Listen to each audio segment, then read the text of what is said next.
rationality or the best candidate or the best political program, but really partisanship. Our democracy is a shared one.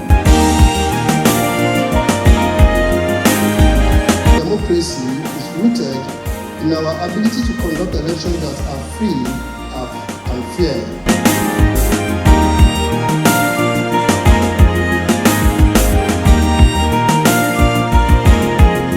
To have these conversations and identify areas to improve upon so that we can begin to have elections that can give us what we are looking for, and that's good leaders.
I have the honor and privilege to invite, for the purpose of this program only, DIG Abila Joshua for a brief welcome address.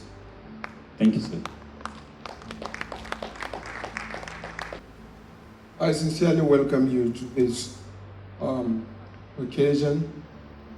That is an occasion that will cross-fertilize ideas and chart the way towards peace and concord in Nigeria.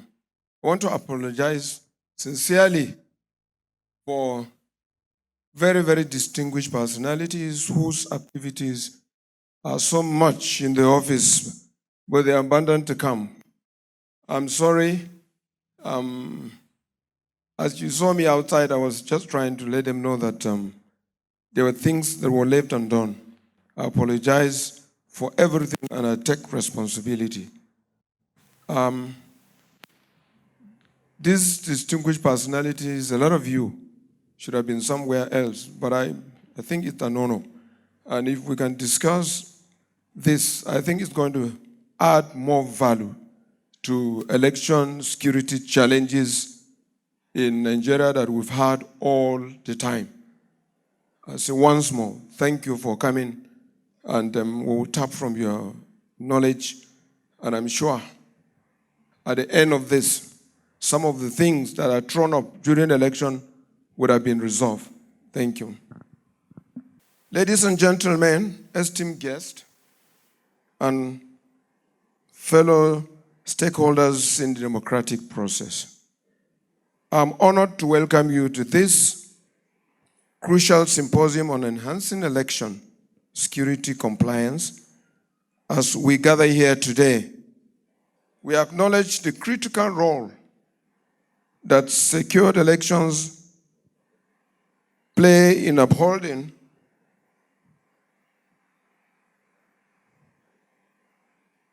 the process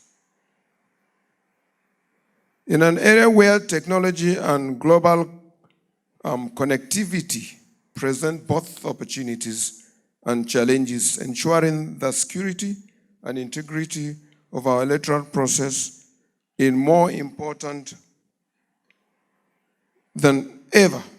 This system brings together experts, policymakers, practitioners to share knowledge, best practices, and innovative solutions to address the evolving solutions to address the threats to election security. Over the next hours, we will engage in robust discussion, explore cutting-edge technologies, and collaborate on strategies to strengthen the resilience of our electoral system. We will delve into such topics as follows: cyber security threats and countermeasures. 1, 2, voter registration and authentication. 3, ballot security and chain of custody. 3, and next one, disinformation and misinformation, mitigating international best practice and lesson learned. Our goal is to foster a comprehensive understanding of the complex issue surrounding elections security and to identify actionable steps towards enhancing compliance. This symposium is a call to action, a recognition that the responsibility to protect our democracy is a shared one. I invite you to engage fully, share your expertise, and collaborate with your peers. Together, let us work towards a future. Every vote counts, and every election is a testament to the strength and integrity of our democracy institutions. Thank you for your participation, and let us begin this important conversation. Feel free to modify it according to the specific needs and the one you want to convey. Therefore, this is going to be a situation where we will cross-fertilize ideas and document them. Over the years, we have been responsible, particularly myself, in the election security management, and we saw a lot of gap, and this gap sometimes are met deliberately to forestall free election, and election that is devoid of a lot of contradictions. And so today, I'm sure we're going to add value. I thank you for coming, and I ask that you excuse us for putting you seated here, highly placed individuals. I'm sorry, it's not deliberate. Thank you for coming. I want to welcome the media team, especially Ayuba Yakubu of NTA, Mike Ogidi of NTA, Ogeibe of Korik Media, Shina of Channels, Godwin Sunday of Signature Television. I'm sure there are other media team members here. I want to appreciate your presence. Thank you so much for coming. I want to call on our daddy, DIG Ashimu Argungu, our chairman, Police Service Commission, to come and give us his keynote address. We cannot but tap from his wealth of experience. Thank you, Daddy. Good morning, good afternoon, and good evening. Time is a relative thing. It's relative. It depends on the time you are using. That's why I mentioned morning, afternoon, and evening. Well, to start with, the convener who spoke first, he was my closest friend and my coursemate when we were in the police service. I feel I have other things, programs after this, but I said, let me come and attend it. Maybe after my address, and maybe if there is any other questions, because in education, we have one principle. Doubt is dangerous. What is the remedy of doubt? Doubt leads to question. Question leads to answer. Answer lead to knowledge, knowledge lead to understanding, and understanding lead to cordial coexistence. Maybe after my paper, you may have some doubt. To ask me some questions, I can wait for the questions and respond to them. Well, this is what given to the Chairman Police Service Commission to discuss. Keynote address. Though I saw it was given 10 minutes or something, but I feel you cannot expect me going through the references, some materials, just to give me 10 minutes. I feel you are not fair to me. Well, to start with this the topic, what given the role to expose the oversight functions of the Nigerian Police Service Commission on officers and men of the Nigerian Police Force, NPF, on election duties. I delve into the Electoral Act, looking at the specific mention of the Service Commission. But the police is an institution, always mention police, so I decided to put it in this way. The role of the commission is oversighting the police role and functions in the course. So mostly I delve more on the activities of the Nigerian police officers and men. Let's go to the introductions. I may not take much time. I will follow Socratic and Confucius method of dialoguing. These are the most philosophers. They have never written any book in this world, but their disciples wrote books. Confucius, in Principle of Education, he said, I hear, I forget. I see, I remember. I do, I master.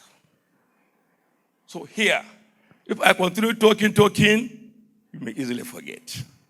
But I decided to use visual method of dialoguing, which you can easily remember. Well, this is the concept of the corporate police, where their duties fall within this aspect. Safeguarding life, property, and issue of fundamental human rights. It covers everything. Next, make it easy. Which way I'm going. With this, what I've said before, to ensure all what I have mentioned here, just by mere seeing it. No need to keep you talking, reading, no. Next, all these are what this should do in the course of pre, on, and after election. They have a role to play. The police, I'm talking to the police. Apart from all this, the former INEC chairman, Professor Jega, he decided security is vital. Set up this agency consultative committees on election security, the abbreviation there, which all from the federal, state, and local government, they have committees different to take care of this, comprising from these security agencies, the Nigerian Police Force, the Nigerian Armed Forces, State Security Service, NSCDC, the Civil Defense, the Federal Safety, NDLEA, Immigration Service, Nigerian Custom Exercise, Nigerian Correctional Service, and INEC. The police to be any committee that the chairman or chairperson. The other members are members of the committee. The INEC, any level, the secretary of this layer of committees. Next, All these committees are to provide security in the conduct of electoral processes at all levels and ensure orderly, peaceful, credible, transparent, and hitch-free elections as well as acceptable to the members of the public. That's the essence of setting up that committee. Well, this is one thing. I decided to quote one of our respected professor who was at international space. What he said, a reform system cannot be successfully done without knowing its actual working and defects of its jurisprudence practices. Our respected professor, former chief of staff of the past government, this is what he said. Next, the goal and objective. What I want drive from this dialogue to provide some symposium participants with an understanding of silent futures of election security management, as well as the oversight functions of the Police Service Commission on officers and men of the Nigerian Police Force on election duty. This is the goal I want to achieve, the aim at the end of this something. My passport take care of it. Followed by the objectives. Let's go and see it. The learning objectives. 1.2. Let's go that paragraph. Let's move. Yes, I have specific learning objectives.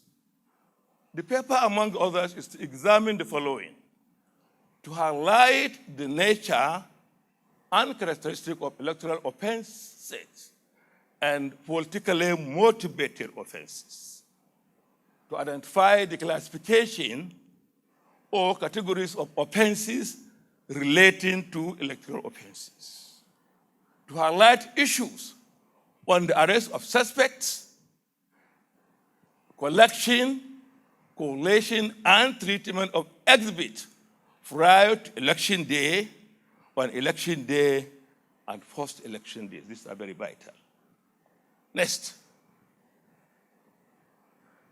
to delve into past events and share my field experiences in several and numerous ways, and most especially in Jigawa, when I was CP there, 2011. And Oyo, I was the one who conducted Oyo election. I was moved from Jigawa to Oyo to oversee the election there. And the other gubernatorial election in Bayelsa. But especially the most difficult one I faced is the one of Oyo. Most difficult. And you know the history of Oyo State and the history of election in this country. Then to spotlight some of the oversight functions of the Police Service Commission on officers of the men and Nigerian Police Force on election duties. Let's move. These are the scopes, what I want just add something. The paper will look into the philological and technical definitions of terms, concepts, and phrases. Let's look at the roots or the sources, establishment, and an oversight of the role of INEC.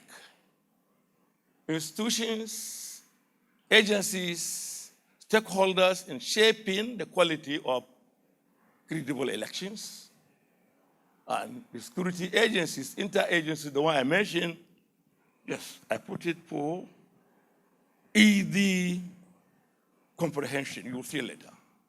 Next, regulations of political campaigns, meetings, processing, and rallies in line with the prohibition, not live, please. Even computer can make a mistake. In line with, not a live, please, prohibitions of the relevant legal instruments laws. Electoral malpractice and politically motivated offenses, offenses relating to electoral offenses generally, offenses relating to electoral offenses, and security arrangements prior to election day and on election day, even after the election. The first election, mostly that's where the problem occurred. After announcing the election was in 2011, where the other party, when they mentioned the other, started burning everything, killing, where they put late Sheikh Lemu to chair that committee to find out what caused the problems. Yes, arrest of suspect, collection, collation, specific electoral offenses, investigation, prosecution of electoral offenses through cases recorded, party to offenses and level of commitments, oversight functions for the police service commissions on its officers. Next. Yes, so is there something to look at it? These are the sources. Any law, it has source. It didn't come from heaven. From the international convention, international treaty, we demonstrated under Section 12 of our Nigerian Constitution, the National Assembly, we put an act. After an act, followed by delegated legislations, we call it regulations, and followed by the standing order. In each, this is the beginning. So when you look at the international legal instruments, the Charter of the United Nations and African Charter on Democracy, Election, and Governance, this is where our laws got their authority based on the treaty and convention Nigeria joined those international nations. The municipal national legal instrument, our constitutions, as amended 1999, and Electoral Act. Section 12 gave order, and other section under the constitutions, Electoral Act, Section 153, and Section 154. This, in summary, I just gave it for a glance. Next. Then, institutions, agencies, and stakeholders in shaping the quality and the credibility of elections. Institutions, agencies, these are the democratic institutions. Constitutionally, the legislature, executive, and judiciary. Section 5, Section 4, Section 5, Section 6 of the Constitution, if you delve into that aspect. You go to the agencies, security agencies, all the one I mentioned and many others, followed by federal and state ministry of justice, part of the agencies. Then you go to stakeholders, the political parties, the media, the civil society organization, international organizations, followed by general public. These are the stakeholders. Something. Move with somebody I've just given. Next. These are the security agencies. Composition of these, I just tried to put it in this form for easy comprehension. The Nigerian police as chairman. These are the members, as members there, the INEC and the secretary. And these are something. These are the initial members of that committee. But subsequently, they added some to be part of it. But these are the initial numbers. Yes. Regulations of processing. Look at the Electoral Act, it has mentioned what to do. Public Order Act, mentioned what to do. Criminal Code and Penal Code, these are the legal instruments that moderate an issue of election in this country. Move again. Then, electoral malpractice and politically. In the first instance, only Nigerian citizens can register. 18 years and above, ordinary residents of the area, to present himself, not registering in legal capacity, underage or not other things. Then followed by not more than one. Next, these are under the Act offenses relating to electoral what? Offenses, you see what it is here. So we are not using 2010, but the current law is 2022, I believe. The current legislation, if I'm not something. Next, arrest of suspect here. Here, I stand to be corrected. And there is need the stakeholders to look into this.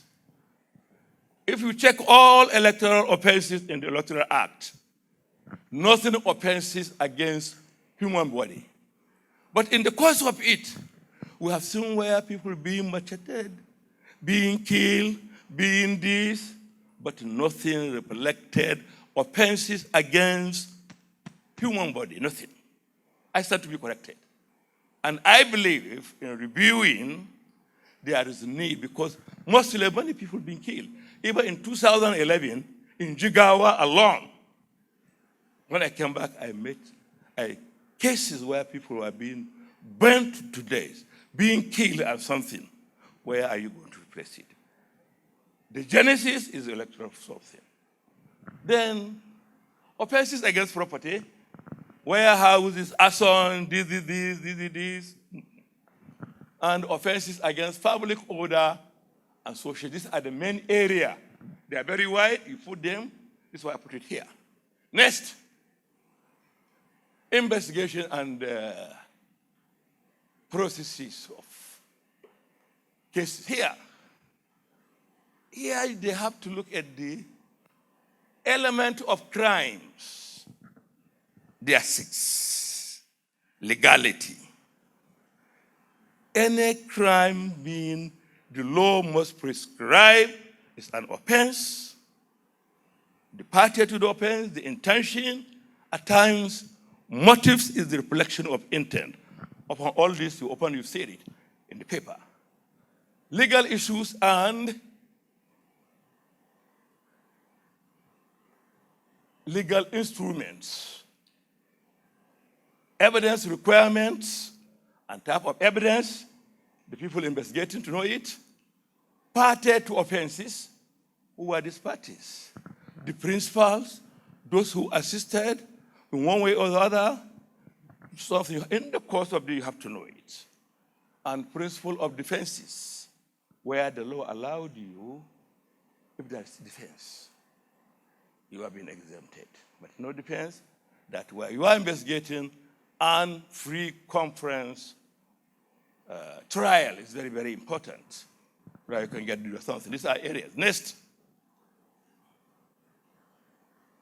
parties to offenses I mentioned before there. This deal with a crime or offense in which several persons collaborated. Criminal attempt is an offense.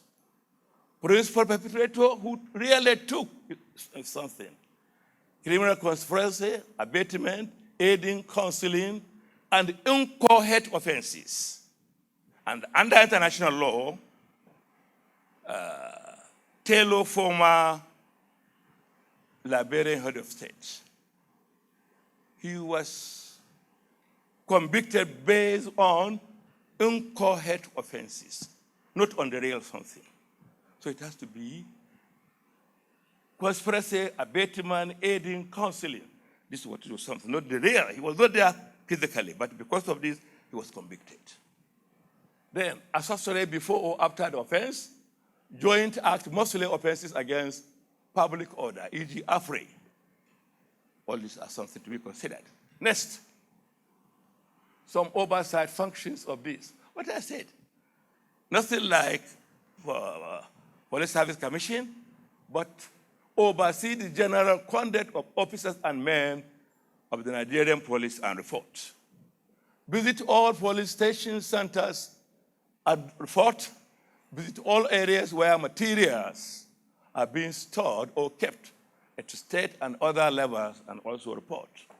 Followed by visit all vulnerable key points and other public where they put you also. These are the parts to see. Are the policemen there? Were they doing their job? Were any ladies? All these are some of their own function. Next. Yes. I put appendix 6. If you want to record, you have to know. There is one writer, what do you call him? Brent Tracy. Brent, you click it, the book is online. Proper planning prevents poor performance. What he said there, the title of the book, you click now, no excuse. The moment somebody, any excuse is failure. It is after you fail, you start giving excuse. You have 1 million excuse cannot make correct one. So that's why he put it, planning is important. You are going, this appendix A, specimen pro forma, list of offenders arrested during political campaigns. Put the serial number, date, place of arrest, nature of offense, exhibit recovered, name of suspect, brief parts of the case, and remarks. If you have all this, it will assist you when you come back, you put your reports. Next appendix. Appendix B. The people going around to see areas to observe and remark by the committee at various places and something. When you go to one, Security General, look at the polling unit, polling centers, stations, all the other one, put you at something. Secondly, the presence of electoral stakeholders in the area, INEC official and ad hoc staff, political parties agent, security, accredited observers, and many. You know if you are going there to visit, so you know what, who, and in case of anything, take it as something, no, can easily repart those things. C. Let's go to appendix C. Yes. Specimens pro forma, records and particulars of stakeholders present at polling unit, collation centers during this. Serial number, time reported, because if some people normally report late. So it's very important. You are there on time. When do you report? Time matters. Because upon all human endeavor, time is very important because you have no. We only manage time. We utilize time. We can't manage time. Because it's the movement of the universe create time. So one has to be very conscious of that. Name, organization you are representing, because we have many, place or following whatever, time close, and remarks, you put your own there. So it will give you who and who are there, what time this is something. In case anybody, party raise objection. No, they come after 12. If you are there, you 40 years. You are there, so you can collaborate. D, specimen pro forma, list of offenders arrested during general election. General elections, definition, the one, it will be taking a period of time and with many something. Serial number, date, place of arrest, nature of offense, exhibit collected, name of suspect, and brief facts, remarks. You have this, you prepare. It will assist you and you know why you go there. Any assignment you have taken in this life, if no report, it's rendered useless. But it's a report determined you are there, you have done what you have done, and you are reporting to whom sent you there. Next. These are sort of my references I use. There are even others, I didn't put them, on the current time, related to global now is the era of ICT. We have seen there are some books, you click them, they are there, the end of democracy. The writers are saying, if all you finish processes from the beginning, at the collation center, an expert in ICT, he just click, and change the whole result.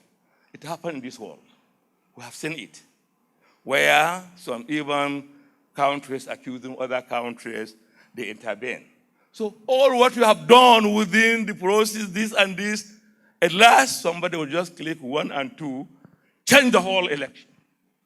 Then we come to the end of democracy. I think there are many books online on the end of democracy. You see it. And not only if you come to now other book, Farabase is Fawa. You click that book, it's there. Farabase is Fawa, it's online. Another book related to this, Who Owns the Future? Larry, only ICT own the future.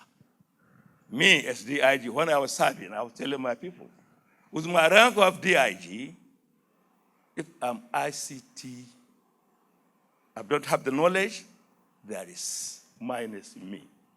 Because I have to employ somebody with ICT to do it.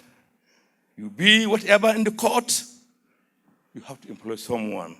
That's why this era is the era of 21st century. You don't have ICT knowledge, believe me, you are left behind. It's a skill. You can work anywhere, and you can deliver anything when you have it. So, thank you very much. This is my something. I don't want to go into the issue of Jigawa or Yo because of time. I know many. When in one of the book of principle, you click it there, body language. The moment you are doing something, somebody is taking time, is telling you, or somebody is something you want to go. So when I saw some body language of people, I think I have to stop here. Thank you very much.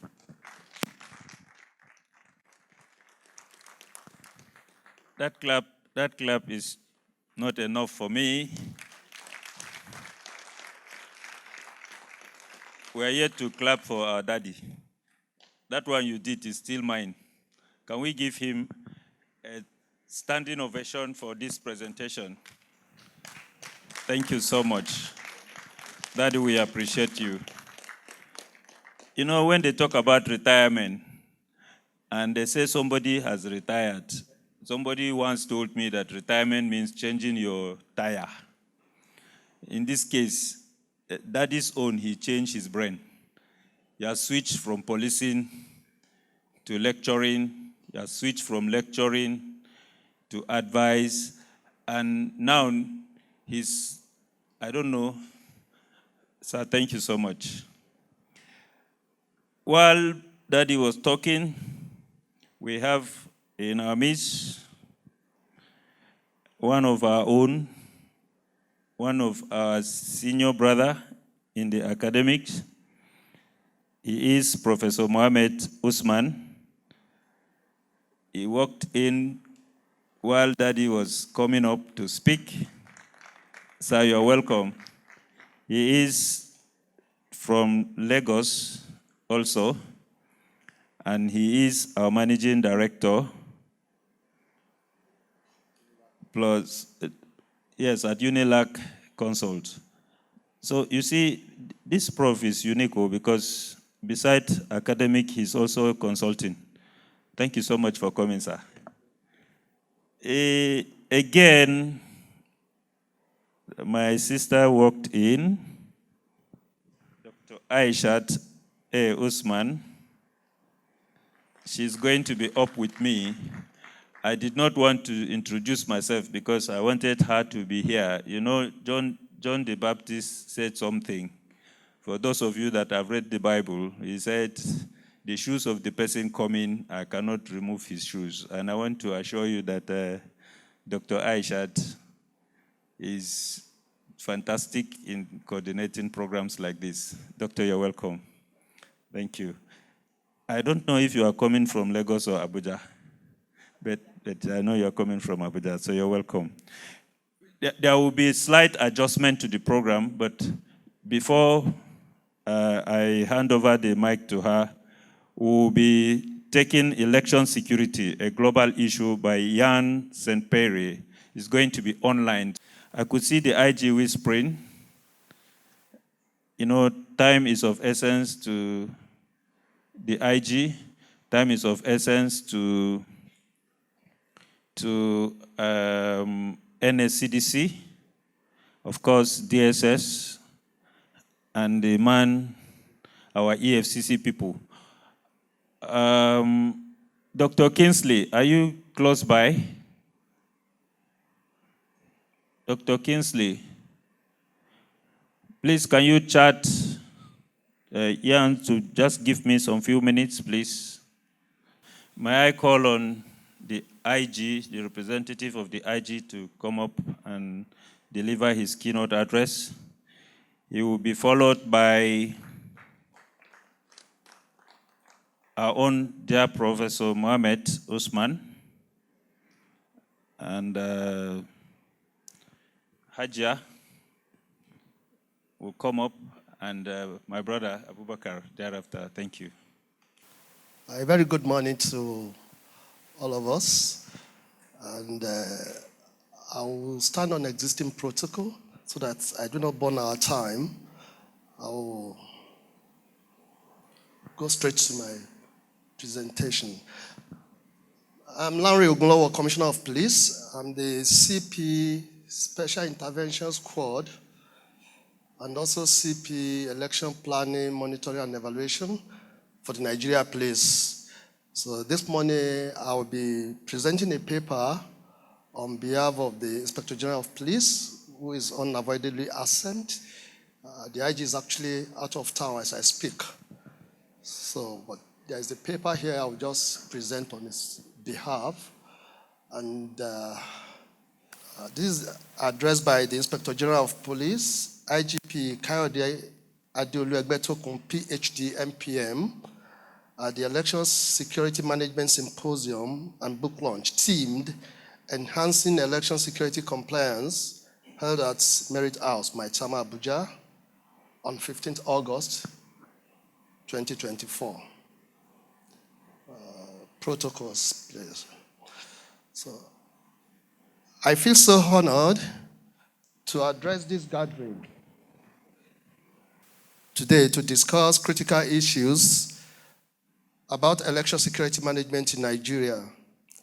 This symposium is timely as we approach the off-cycle gubernatorial elections in Edo and Ondo states in September and November 2024, respectively.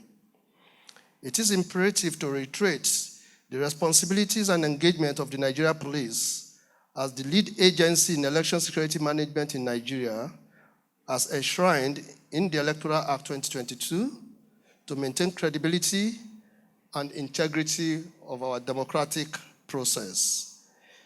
In consonance with the topic assigned to me at the symposium, that is, highlight of gains on police-military cooperation towards election security management, it is appropriate to state that military participation in election security is important for our democracy in Nigeria.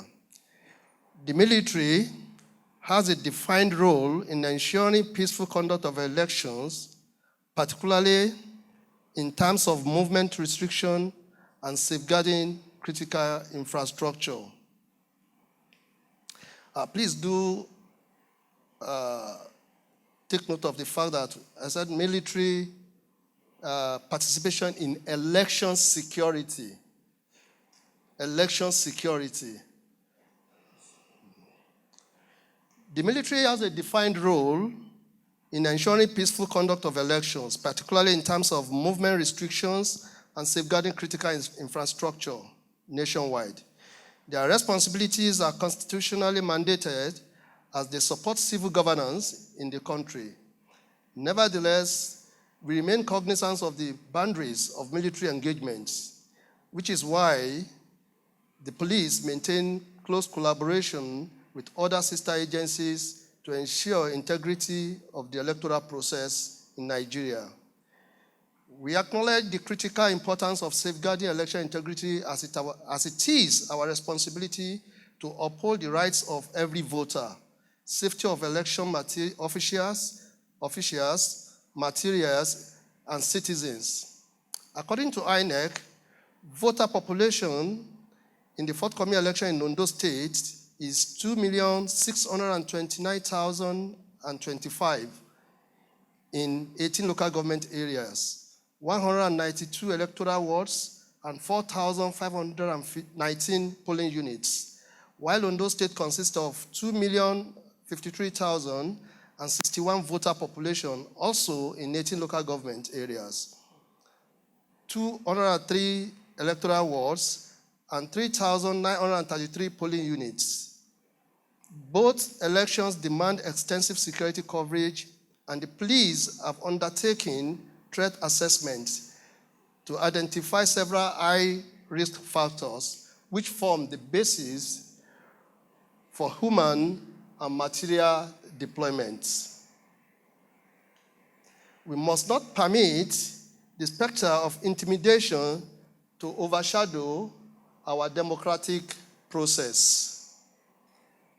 The integrity of our electoral system relies on the assurance that every vote will count. Every vote will count. Therefore, we must remain vigilant against potential threats of electoral fraud, voter intimidation, ballot tampering, and political thuggery, as these threats do not only jeopardize the democratic process, but also endanger the fundamental values of our society. Therefore, ensuring security transcends logistical considerations. It is a moral imperative that we all must uphold. In preparation for these elections, we have devised strategies and in place measures to guarantee safety and integrity of the electoral process. These measures include deployment of sufficient security personnel. We have received details on the locations of polling units and collation centers in high-risk areas and places susceptible to security breaches. The police, in collaboration with other security agencies, will be strategically deployed with specific attention to vulnerable areas. This deployment will serve to deter criminal activities and facilitate prompt response to any disruption before, during, and after the election. Coordination with other security agencies and election authorities. It is well understood that the police are at the forefront of ensuring election security, working alongside other members of the Interagency Consultative Committee on Election Security. This is just like creating an extended policing family. Police, military, DSS, NSA, civil defense, road safety, correction, immigration, customs, all parastatals, paramilitary organizations that the Constitution gives rule to perform during elections are expected to work together. All security agencies will function as a cohesive unit through coordinated operations and shared resources to confront any challenge effectively. Community engagement and awareness initiatives. Following the step of INEC, the Nigeria Police has initiated awareness programs and community engagement to provide citizens with essential information on security-related issues and guidelines to maintain law and order throughout the period of the elections in both states. Implementation of security protocol. We will establish rigorous security protocols at polling units in the transportation of ballots and other sensitive materials with electoral officials and accredited observers, and throughout the vote counting period. These strategies will not disrupt voting, but rather guarantee the highest level of safety at every phase of the elections. Deployments of tactical operational assets. The police, in line with the threat analysis, will deploy its operational assets to areas and locations susceptible to attacks and electoral violence. We will fortify the waterways and coastal areas with the provision of gunboats, maritime security equipment, armored personnel carriers, and anti-riot equipment. The force will activate its counterterrorism unit, explosive ordnance device department, and the Special Intervention Squad to maintain law and order, ensure safety of stakeholders and eligible voters, as well as respond to and investigate any incident or allegation of electoral misconduct by designated electoral offenses desk officers. In conclusion, with focus on protection of lives and property, sustaining confidence of the electorate, and ensuring citizens' safety while exercising their democratic rights, the Nigeria Police is issuing warning to political actors, thugs, and their supporters who may seek to incite unrest that we are committed to implementing both proactive and reactive measures to mitigate any acts that could result in voter intimidation or suppression. As we approach the forthcoming elections in Edo State and Ondo State, it is essential to reiterate that the foundation of democracy is rooted in our ability to conduct elections that are free and fair. This responsibility does not rest solely with the police or other relevant agencies. Rather, it is a shared obligation that involves each and every one of us.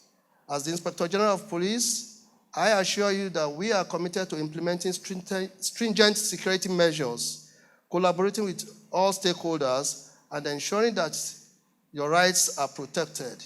Together, let us stand firm in our resolve to safeguard our democracy.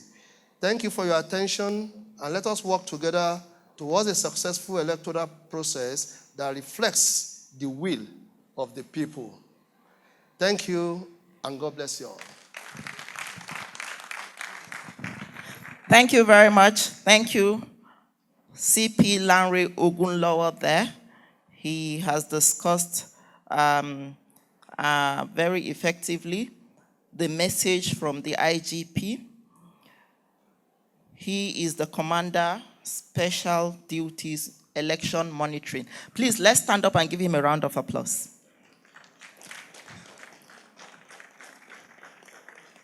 Thank you, thank you. We can sit down.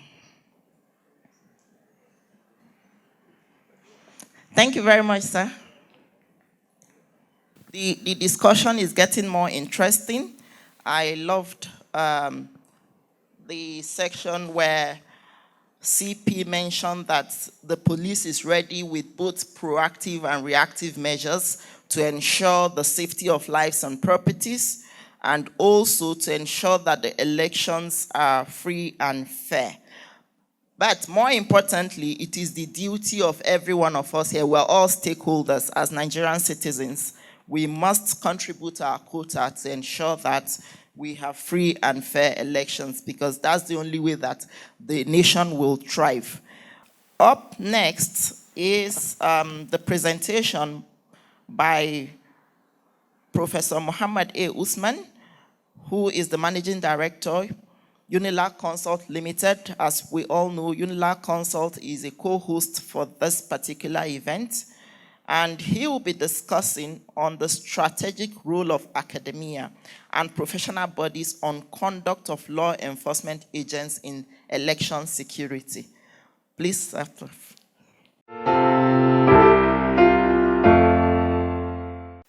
Topic of my presentation, as she just announced, is strategic role of academia and professional bodies on conduct of law enforcement agencies in election security. However, I must say that I just got to know about this yesterday, by which time I had already prepared my keynote address that was supposed to talk generally. So what I'm going to do is to read through what I have written, and then I'll bring in the strategic role of academia and professional bodies. Good morning, esteemed guests, distinguished security chiefs, honored colleagues, and all other protocols duly observed. It is with great pleasure and a deep sense of responsibility that I stand before you today at the Election Security Management Symposium. This event, which brings together the brightest minds and the most dedicated professionals in our nation's security landscape, is both timely and urgent. I extend my gratitude to the organizers for the honor of addressing this distinguished assembly. And I'm proud that Unilag Consult Limited is co-hosting this pivotal symposium. Today, we gather at a critical juncture in our nation's history as we look forward to the upcoming gubernatorial election in Edo and Ondo states. The importance of robust election security management cannot be overstated. These elections are more than mere political contest. They are a testament to the democratic principles that underpin our society. They are an opportunity for the voices of our citizens to be heard, their voices respected, and their future shaped through the ballot box. The theme of this symposium, Enhancing Election Security Compliance, addresses the evolving challenges we face in the area of security, election security. These challenges range from physical threats at polling stations to cyber threats that seek to undermine the integrity of our electoral process. As security chiefs and critical stakeholders, it is our duty to anticipate these threats, develop comprehensive strategies to mitigate them, and ensure that every Nigerian can exercise their right to vote in a safe and secure environment. I will quickly go through a historical perspective on election violence in Nigeria. To appreciate the complexity of our current challenges, we must first understand the historical elections in Nigeria. Our nation has experienced 4 republics, each marked by its unique electoral dynamics and challenges. The First Republic, from 1963 to 1966, was marked by the infamous Western Region crisis, where the Action Group and the Nigerian National Democratic Party, NNPDP, clashed violently. The political rivalry was intense, and the manipulation of the electoral process by the ruling party led to widespread unrest and violence. The Operation Weti crisis, where political thugs set opponents' properties ablaze, is a grim reminder of how electoral violence can spread out of control.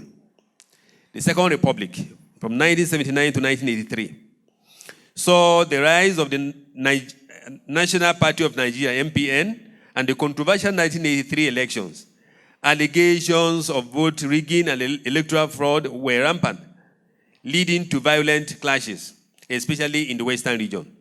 The desperation of politicians to maintain or gain power at all costs resulted in a significant loss of life and property. Then the Third Republic, the short-lived Third Republic, in 1993.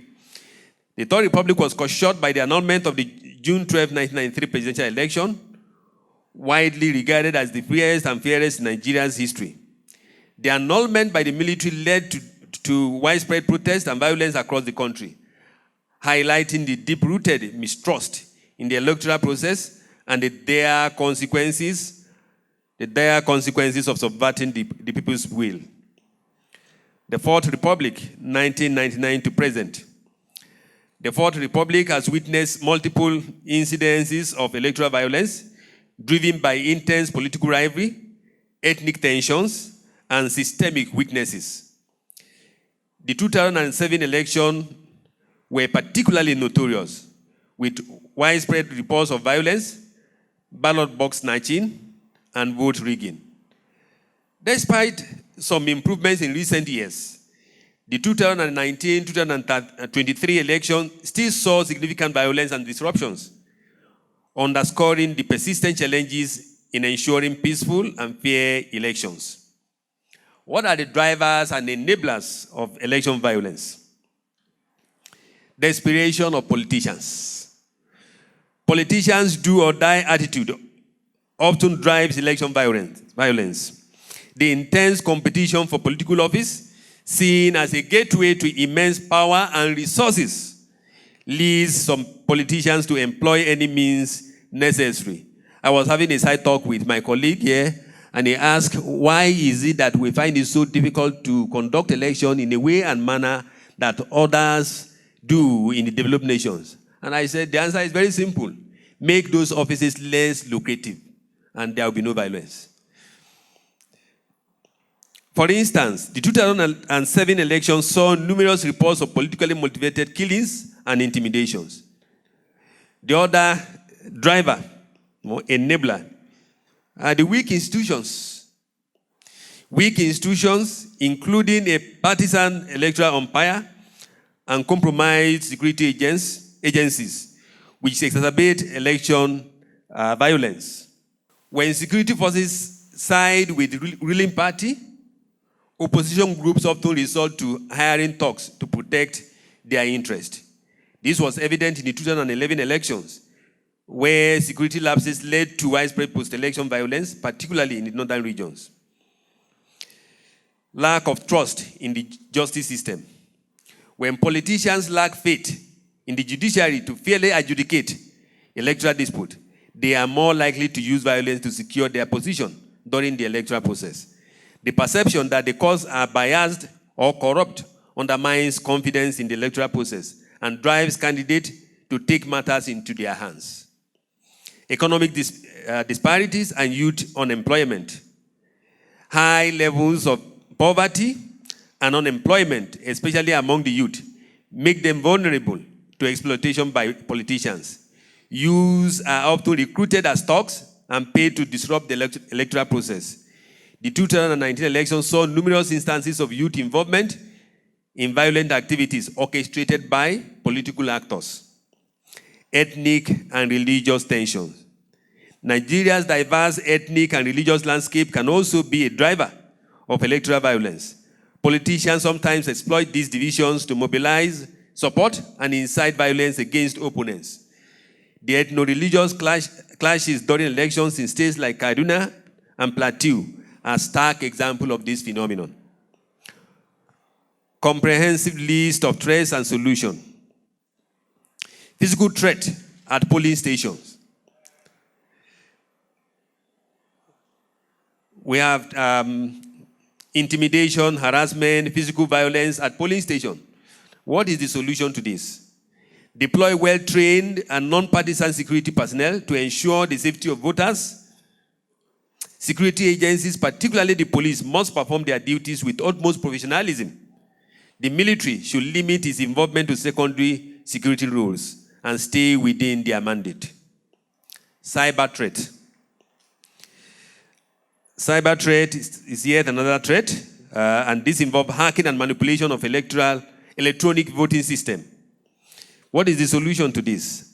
INEC should employ cyber security experts to rigorously test and secure the integrity of the automated voting system before elections. We are all reminded of what was described as hitch, why results couldn't come up on the monitoring system real time. Continuous monitoring and quick response teams should be in place to counter any cyber threats. Ballot box snatching and voter intimidation. We have threat of ballot boxes and intimidation of theft of ballot boxes and intimidation of voters. The solution to this will be increased use of technology like the beavers and electronic voting to minimize human interference. Security forces must act impartially, and there should be severe penalties for those caught engaging in such acts. Electoral fraud and vote rigging. Manipulation of vote counts and election results is yet another threat. And the solution to this is to ensure transparency in the electoral process. INEC should operate as an impartial and honest arbiter, with all stages of the electoral process being transparent and open to observation. Lack of voter education. This is yet another threat. Misinformation and lack of understanding of the voting process among citizens. The solution is that INEC should conduct extensive voter education campaigns to inform citizens about their rights and the voting process. Educated voters are less likely to be manipulated and more likely to participate in the electoral process. Felicitations on the book launch. because we have a book launch slated for today. I have what I have here as felicitation on the book launch. As we delve into this discussion, it is also a moment of celebration and intellectual advancement. Today, we are launching the book, Hassles and Puzzles of Election Security Management, written by Dr. Ikechukwu Kingsley Uzoma. This publication is a significant contribution to our collective understanding and strategies for managing election security. I extend my heartfelt felicitations from University of Lagos Consult Limited to the author of this vital resource. I encourage all participants to not only engage actively in the symposium, but also to promote this book. It offers a wealth of knowledge and practical insight that can guide our effort in ensuring security and credible election. Let us leverage this resource to enhance our strategies and reinforce our commitment to upholding the integrity of electoral process. Now on the strategic role of academia and professional bodies.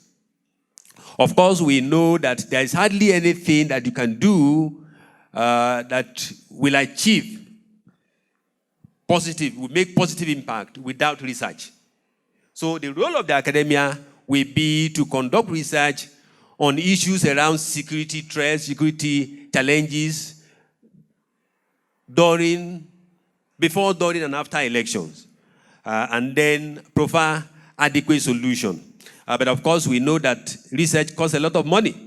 So the relevant agencies should be ready to fund such meaningful research. The academia also has the role to do training. We should train all stakeholders, and this training can be at different levels. We can have professional certificate, which will just be a 3 months training. We can have a professional diploma for 6 months, and then we can have an advanced professional diploma. And I want to use this occasion to promise that Unilag Consult Limited will lead the way in this direction. For the professional bodies, yes, I think the professional bodies are too laid back. The professional bodies should be more active. The professional bodies should ensure that all actors are registered. Okay? All actors are registered. And then there must be ethics of conduct. And those professional bodies should hold their members accountable.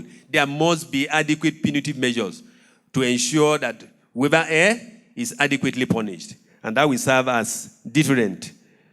So in conclusion, the work we do here goes beyond the immediate elections in Edo and Ondo. It set the stage for future electoral processes across Nigeria.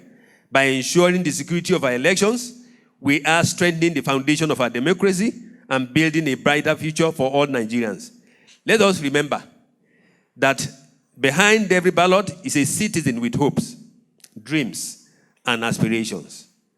Our work during the breakout sessions ensures that their voices are heard and their choices respected. It is our collective responsibility to create an environment where every Nigerian feels confident that their vote will count, free from intimidation and interference. In this room, we have the expertise, the experience, and the dedication to make a significant impact. Let us leverage our collective knowledge to develop innovative solutions, share best practices, and build a robust framework for election security that can withstand the challenges of today and tomorrow. Thank you for your attention, your dedication, and your commitment to this vital cause. I look forward to our discussions and the outcome of this symposium. Together, we can ensure that our elections are secure, our democracy is strong, and our nation continues to thrive. Thank you. Thank you very much. Spoken like a true academician. Let's give him a round of applause. A standing ovation, please. A round of applause, please. Thank you very much. He has contributed to the richness of the discourse, and he has also made some commitments on behalf of Unilag Consult. Unilag Consult is ready to blaze the trail with regards to actually providing some core causes that would ensure that our democracy is secure and our elections are free and fair. Next up, we have a very vital expert joining us online. We have Mr. Jan Senpere. He is the CEO, Modern Security Consulting Group, Musekon GmbH. He is going to be speaking on the topic, election security, a global issue. Of course, Musekon is one of the co-hosts. Thank you very much. We'll be inviting him now. The IT unit would invite him online and then he will join through here. You're welcome, Mr. Jan Senpere. Thank you for the invitation and organizing this event. Thank you for moderating this event. To you and most importantly, my heartfelt congratulations and thanks to my brother from another mother, Dr. Ikechukwu Kingsley. I'm very proud of his accomplishments, and I know this is a very heartfelt topic for him, and I'm happy to be able to provide my little contribution to today's symposium. As my time is short, I will go into the details right away. The previous speaker mentioned a lot of the challenges that Nigeria was facing in terms of election security. Those challenges are not different of those facing the so-called developed world. As we've seen in recent years, politicians, whether it's in Germany, in France, the US, the UK, and other places, have been targets of violence more frequently. The legitimacy, not the legality, but the legitimacy of elections have been regularly called into question. People have refused to accept the results. That has led to violence as well. We've seen an increase. We've seen as recently as roughly 6 weeks ago in France, in between the two elections. We've seen it in the run-up to the European elections mid-June. And of course, there's this huge concern of growing violence in the US related to the elections as we get closer to the presidential elections in November. Obviously, the images of Donald Trump being shot at made it around the world. That's another example of election violence and some of the tendencies that we're seeing. And I think in this sense, the lessons from Nigeria and what Nigeria does can also be an example for other countries from the West to learn, because we took election security for granted for so long, although there are a lot of indications of manipulation, of violence, but we still assumed that everything was right. And we had, I guess, the arrogance of trying to show others how it should be done when we had our own problems. And now these problems are a lot more obvious than they used to be a few years ago. And in this sense, I think it's an issue now that is truly global, and especially in the so-called super campaign year, in which I believe it's 60 or 80 countries around the world that are undergoing elections this year, somewhere or another. There have been a lot of episodes of violence related to this. So I think, yes, I think Nigeria has something to offer in this sense on how to deal with this. And I'll add three factors that I think are really impressive of the world, is that we're dealing with an increasing number of people who are ready to use violence to contest the legitimacy of actions. We are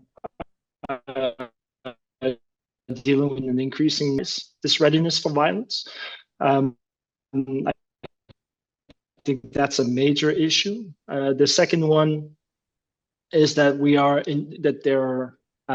there's a perception that there is always a conspiracy involved if the result is not that somebody else decided for me, and therefore the result is not legitimate, and there's a certain degree of manipulation in that sense, that perception. And the third one is disinformation. The previous speaker alluded to the cyber issue, but I think what we're dealing right now is not just that lies are being spread, but more importantly is that there's a readiness to believe those lies as well. And whether it's in West Africa, whether it's in Europe or North America, we are now dealing with a political interpretation that is not about rationality or the best candidate or the best political program, but really partisanship, very much like a fan of a football team, is that regardless of the candidate, whether that person is good or bad, competent, incompetent, corrupt, or not corrupt, as long as that person is for the party I choose for, I will vote for that person. That's obviously an issue. That means that politicians and political class now have to fight for roughly 20 to 30% of the electorate that is semi-undecided. And in this sense, we're dealing with a greater populist discourse. And this is where disinformation really comes in, is that there are so many factors now where people, because they have this partisan view, will look for information that will confirm their opinion rather than look for information. I think this confirmation bias is the biggest tool, the biggest issue in terms of election security, because this is where a lot of the anger comes from. This is where a lot of the grievances come from. Obviously, there's a whole system at play that catalyzes the use of violence, but if I'm to make comparisons to what we're seeing in Nigeria and other West African countries to Europe and North America, I think those are some of the common denominators, is that there's simply a readiness to contest the results, to believe that something is bigger at play, and to believe the elements that somebody that is not an expert or someone that is not really politically competent for this, the lies that are spreading, people are willing to believe this because it fits their frame of mind. So I think the challenge is not only for Nigeria with the local elections in the next few weeks and months, but also for the Western world, is how do we create legitimacy in this case? And the previous speaker alluded to trust, but trust is gained. You can't impose trust. You can't say, oh, well, if police is better trained, if there's less corruption, if there's this. Trust is a long process, and it's a lot easier to lose the confidence of someone than it is to gain it. And I think the Western world, the Western countries are realizing that as well, is that for so long we've been careless with our voters' intelligence. We've been careless with our approach to the electorate, and now we're paying the price. And I think that in the run-up, whether it's Germany next year, they have elections as well. They have local elections this year as well. That this major concern for violence is real, and it's linked to indeed a lack of trust, a lack of perceived legitimacy for our institutions. I think this is a phenomenon that will follow us for a decade at least, because we need to rebuild that trust. And there are solutions, but there are no immediate solutions. We can say, oh, we want to block disinformation, block bot accounts, you can block fake accounts, you can obviously fact check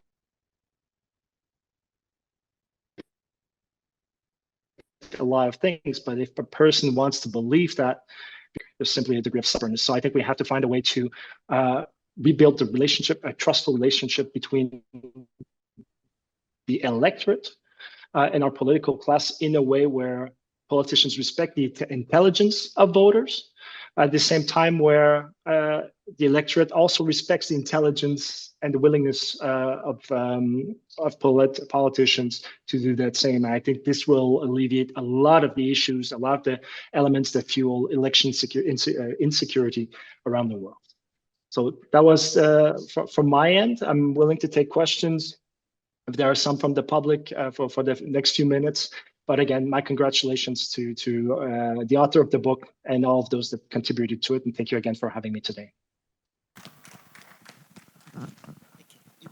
Let's give him a standing ovation. Not only are we honoring our speakers, but we're also, in the spirit of the force, we're keeping fit by getting on our feet from time to time. So let's give him a round of applause, please. Thank you so much. Please sit down. So we'll be taking questions. We have 2 minutes So please make your questions short. Who has a question? Kindly indicate by raising your hand, please. Okay, thank you very much. We have Professor Chidozie. Yeah, to Saint, what's his, Yan. My question is simple. What's the role of ideology in directing elections, peaceful elections, coordinated elections in countries? Thank you. That's a very good question. Thank you very much for it. Ideology right now doesn't, even if we, especially in Europe, we tend to speak of right and left in terms of ideology right now. It's more issue driven. So this is what we're noticing, is that whether from the left or from the right, the issues are prevailing, whether it's migration, whether it's war in Ukraine, economic crises, and so on. So ideology isn't playing the role that it used to up until 1990. So the identification to ideology isn't, it plays a slight role, but it's minimal right now. It's really more about issues. And one of the, in relation to your question, one of the interesting aspects that we're noticing in Germany is that a party that's known to be or labeled as far right and a party that's labeled as far left have actually a very similar program and have actually very similar views and policies are completely opposite. But in terms of practical, in terms of issues and solutions to those issues, they're very similar. So ideology plays a minimum role, but it's mostly about the issues and what the best solutions would be. Thank you very much, Mr. Yan. We'll take one more question and then we'll go into the next segment. Who else has a question or a comment? 1 minute. Thank you very much, Mr. Yan, for adding to the robustness of the conversation. Thank you for giving us insights into the global, giving us global insight into the issues under discussion. Thank you so much. Pleasure. Thank you for having me. I wish you all great discussions and a great day. Thank you. Thank you. Enjoy the rest of your day. Thank you. A round of applause, please. Thank you so much, Dr. Aishat. Where a mother speaks and where a mother handles a situation, things move smoothly. Anybody here that don't have a mother is a liar. Thank you so much, Doctor. I would love to invite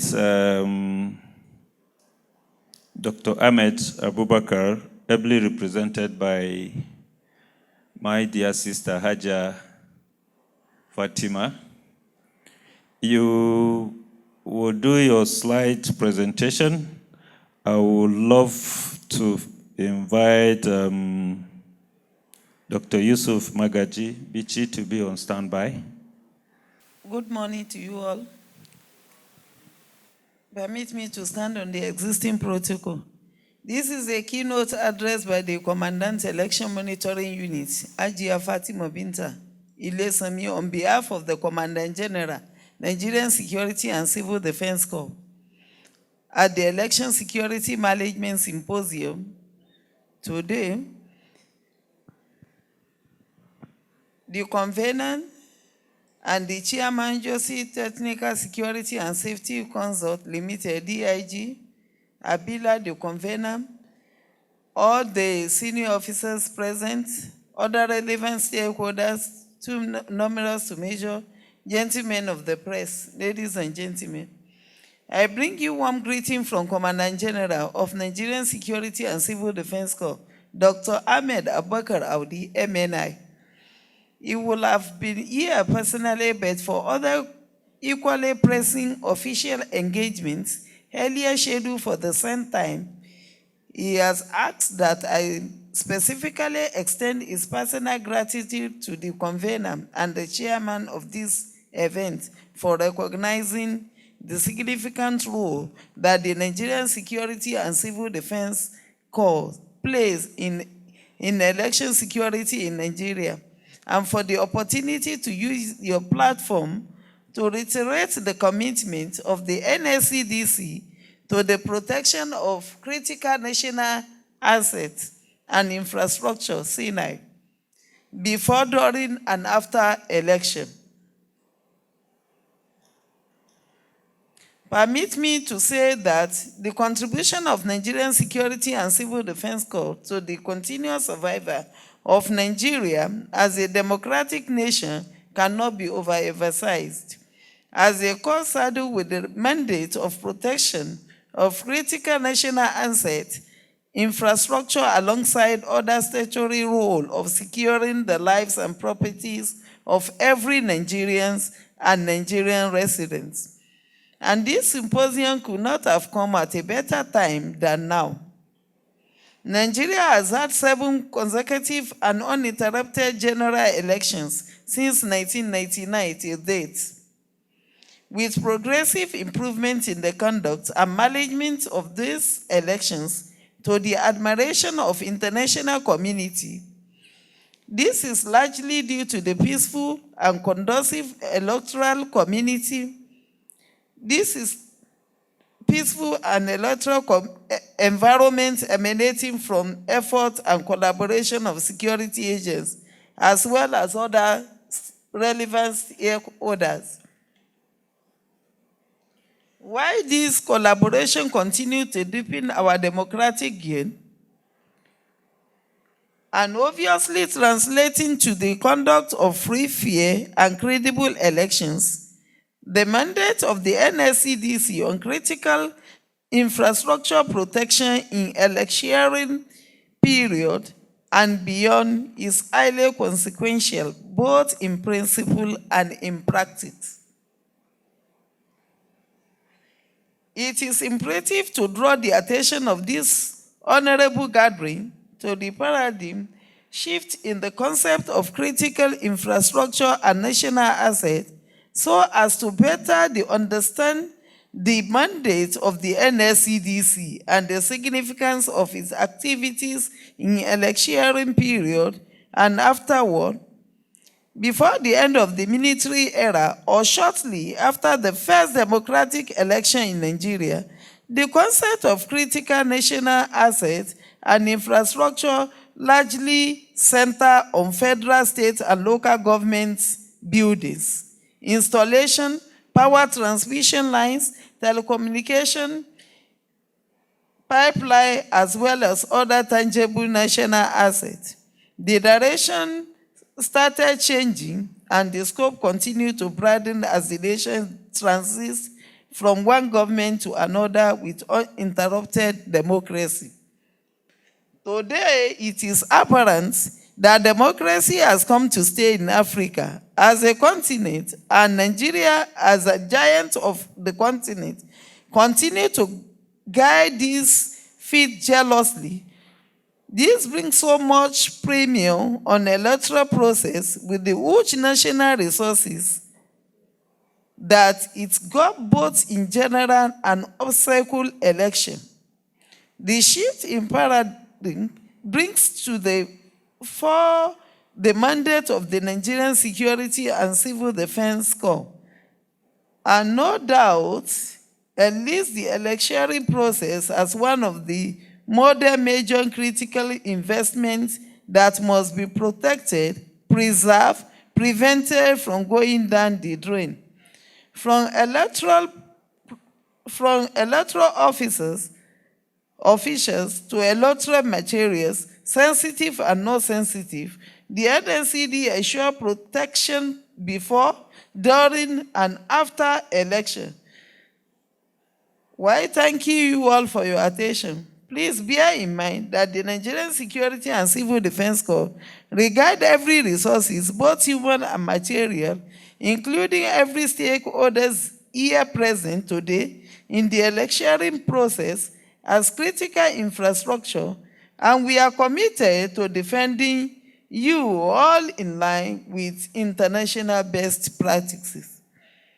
To round off this keynote address, I have equally been directed to commend the organizer on your book presentation, which form another segment of this event, and to request that your representative be sent to the Commandant General for further discussion. Thank you. God bless you. Thank you, Ajia Binta. We appreciate you for the presentation. She spoke extensively on our critical assets and how violence have always destroyed them and their readiness to protect our critical assets. Bearing in mind that they don't only look at critical assets. Before you protect critical assets, you are protecting the human beings that are in the critical assets. Thank you so much. We appreciate your presence.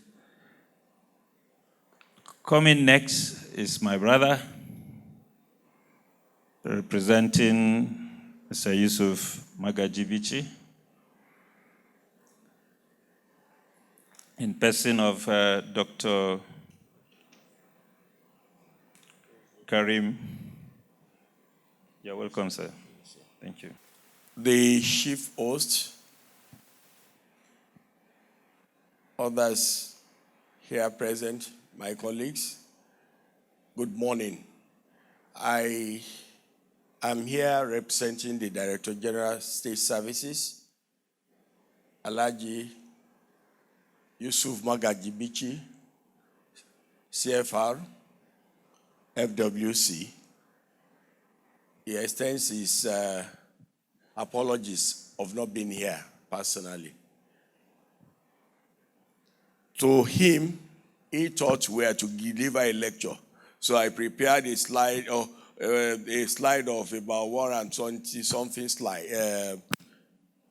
So bulk of what had been said has referred to some of the aspects. But I will, next slide, please. I will skip so many of them, please.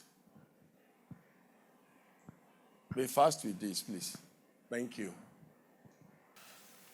Just go straight to the introduction. Okay. Yes, 2023 we witnessed, that was when we had the general elections, and it seems to be the most keenly contested elections out of the 10 general elections we've ever had in Nigeria.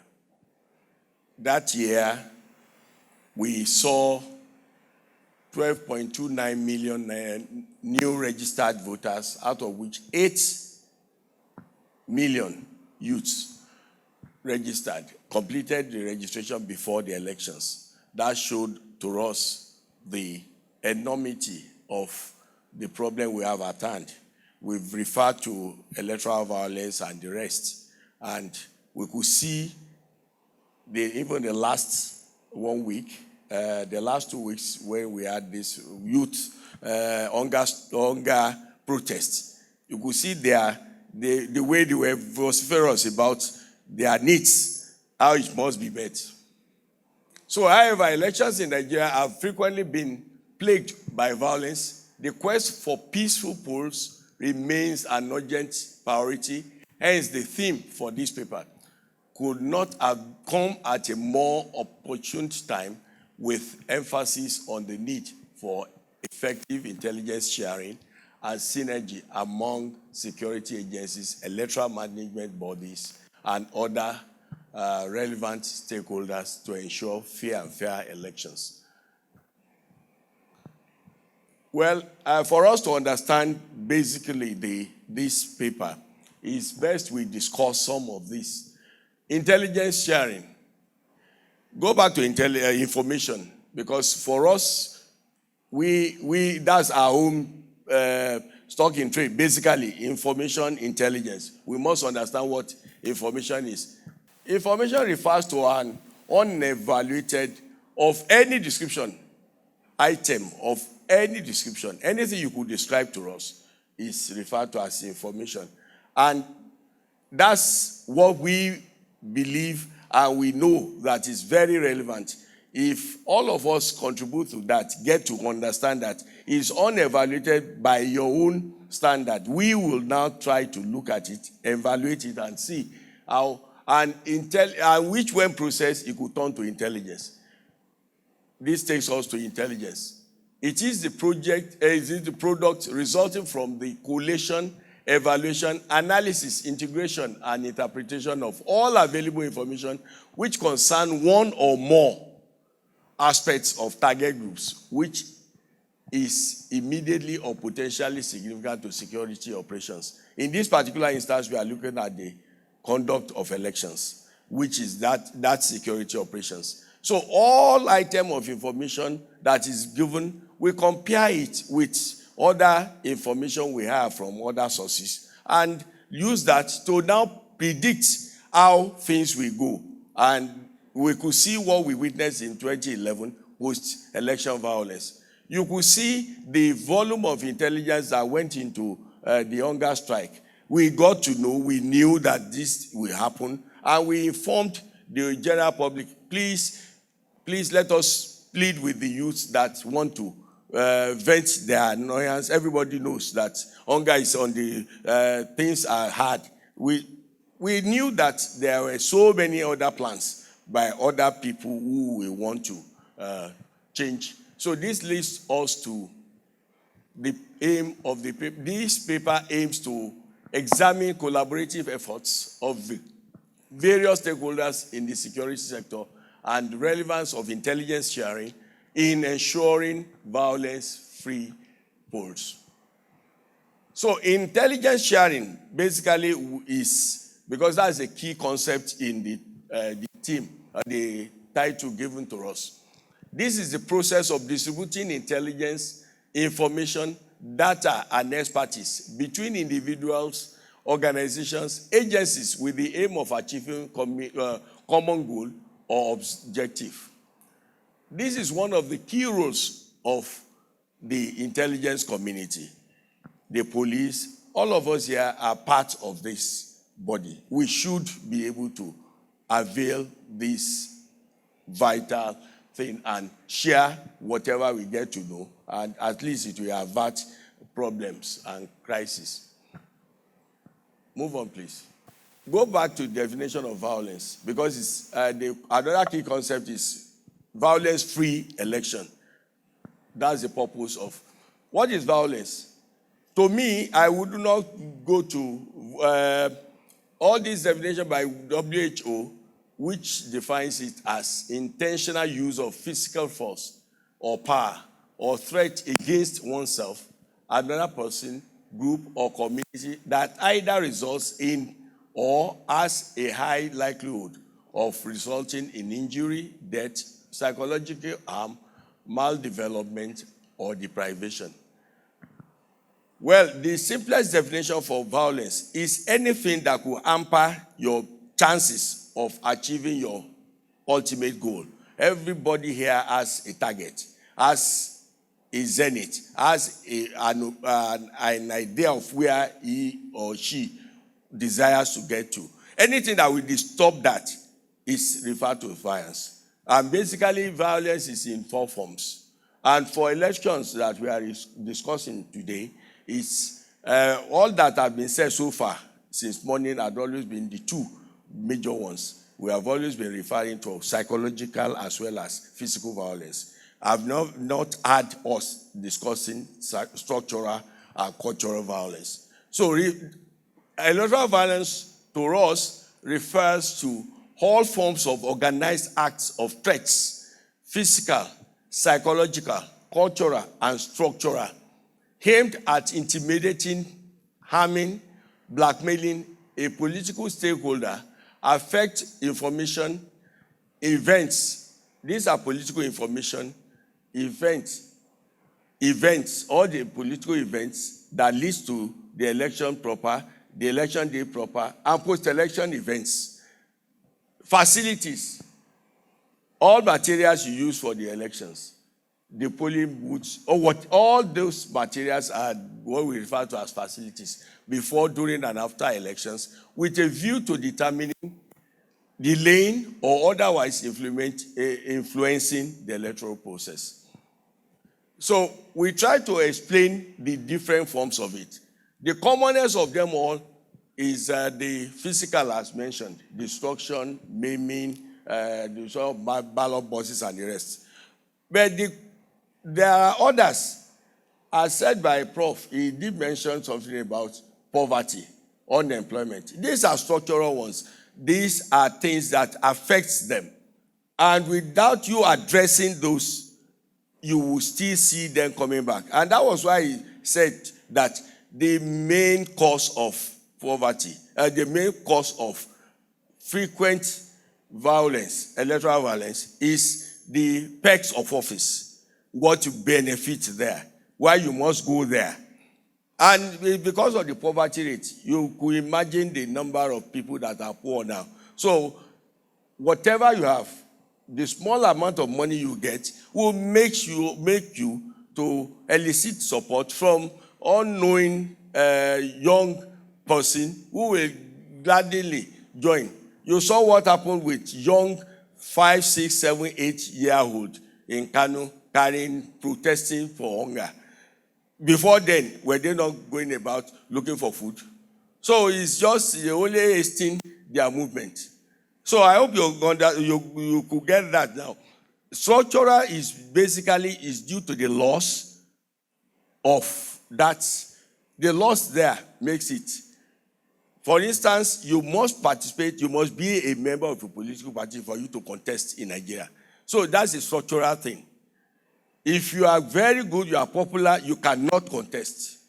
Unless and until you register in a political party. And if you get to a political party, they will tell you you must buy form for maybe 100 million for if you are contesting as a presidential candidate. Where do you get that from? My Oga here, the host, I believe his whole package after serving, getting to the Senate, couldn't have been about 100 million naira. So you can imagine, now you contesting, you must obtain for councillorship, you could see this. These are laws that is preventing you from achieving your, no, go back, because that's the main thing. Then the other one is cultural. We all know our culture is the way of life. That is in your behavior, the way, the religion, the ethnicity. You recalled what happened in Kwara when a woman contested, even recently, when the current senator, you could see they bringing in gender into it, that, oh, she's a female. So that's a form of inhibition. We recall that my definition of violence is what? Anything that is stopping you from achieving your what? Your desired aim. So if that you could have, because of your gender, which you have no control over, you were not the one who decided who you are and where you are from or which religion you belong to. So this, then psychological. And psychological is your makeup. And you know what we are is based on two things, your nature and nurture. Nature is from what? From your genetic makeup. And that you don't decide that is from your ancestry. And the other one, nature, is where you were born or the environment in which you grew up. A person who grew up in Maitama, for instance, compared to somebody who grew up in maybe these other ends, we imagine how such persons will react to if it's the bad prevented from achieving his or her aim. So these are all that we refer to as electoral violence, the different forms of violence that is impeding negatively. And that is also affecting our synergy. Maybe you just go straight to synergy. These other slides are trying to show us the history of the Department of State Services, how we started. We started as early as 1948, where we were in department, E-department with the Nigerian police. And in 1976, it was changed to the NSO, Nigerian Security Organization. And Babangida, in his wisdom, then split it into 3 bodies. So that's the 3 bodies. And before we have that today.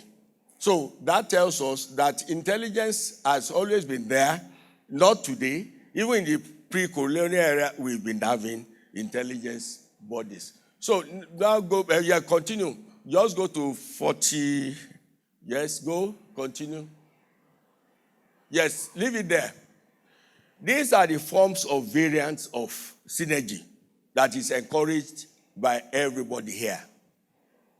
The least of them, the simplest of them all is partnerships. We all know what partnership is. I have something, you have something to benefit. Both parties have something to benefit. And in this case, it's exchange of intelligence, it's exchange of equipment, it's exchange of the two bodies are coming together.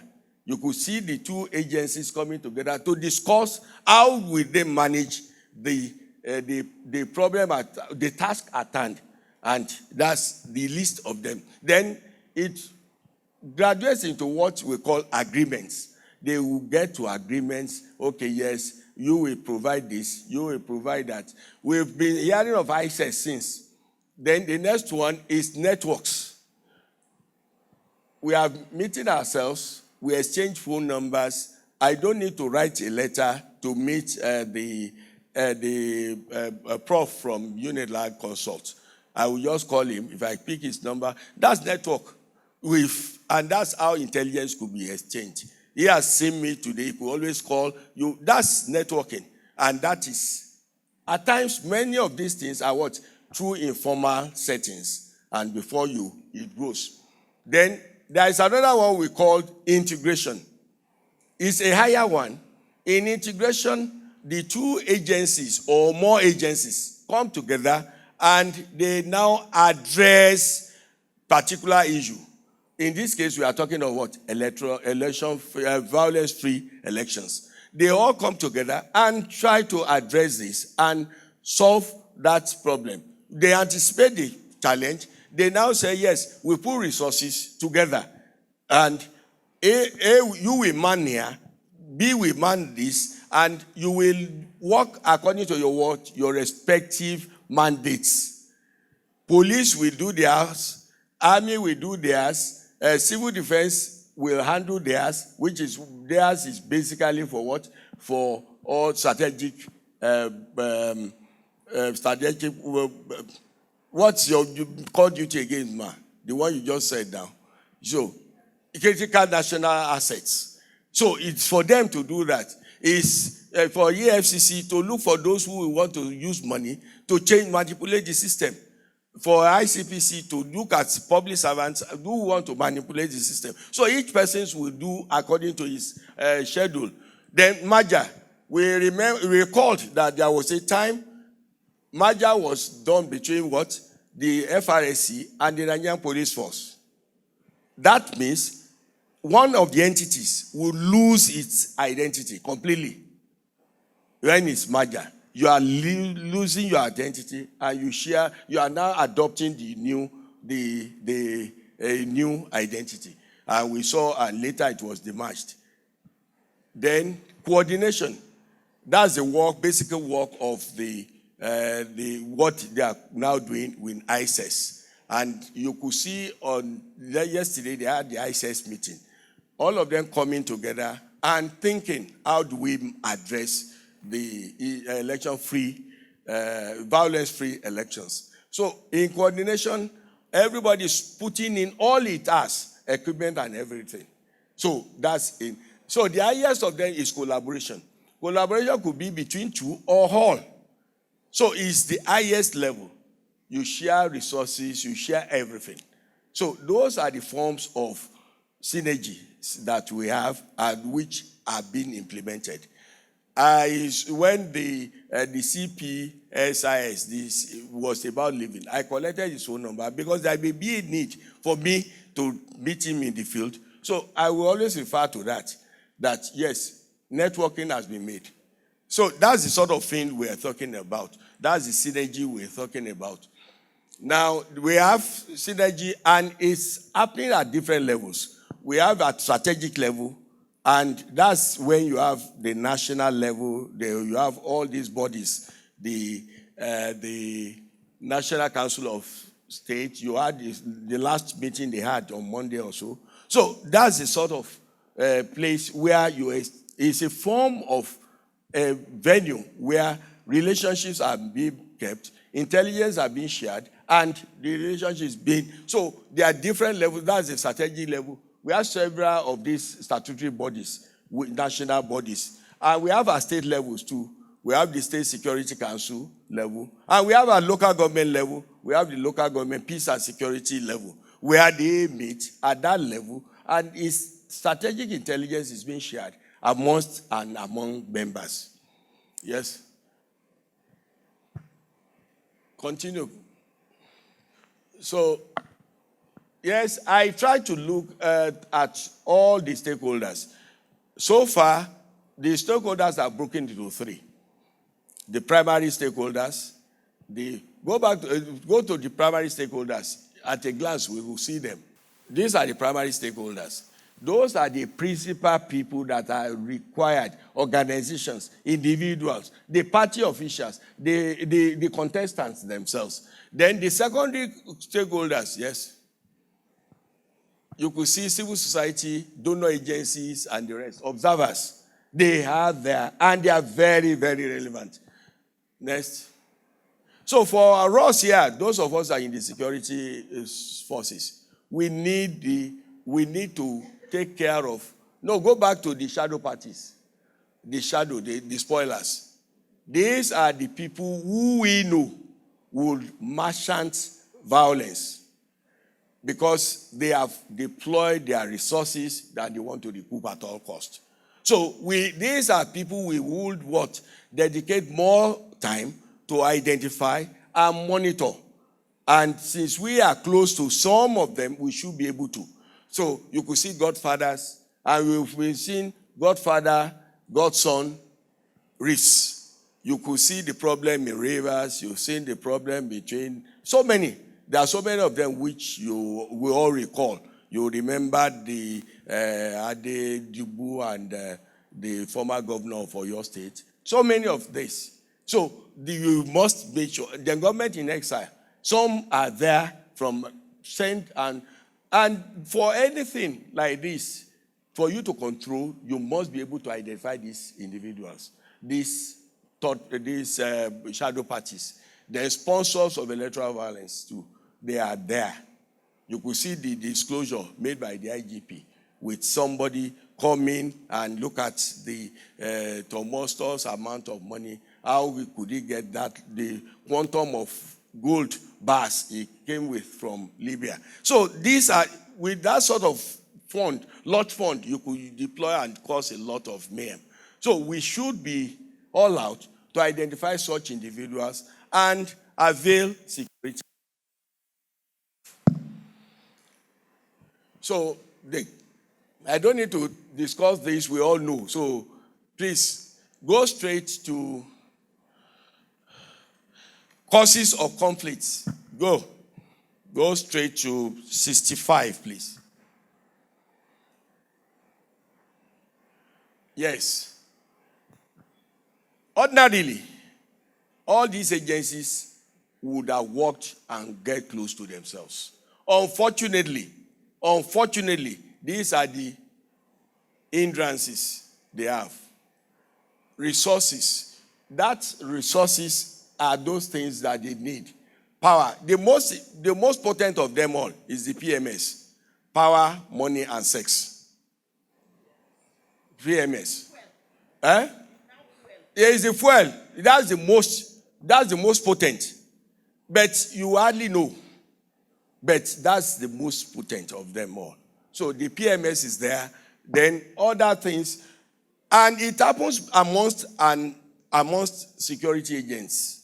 In fact, there was one particular instance in Yobe when a guy will recall what happened between most cases we say service rivalry is amongst the junior ranks. No, at times it's at that upper level.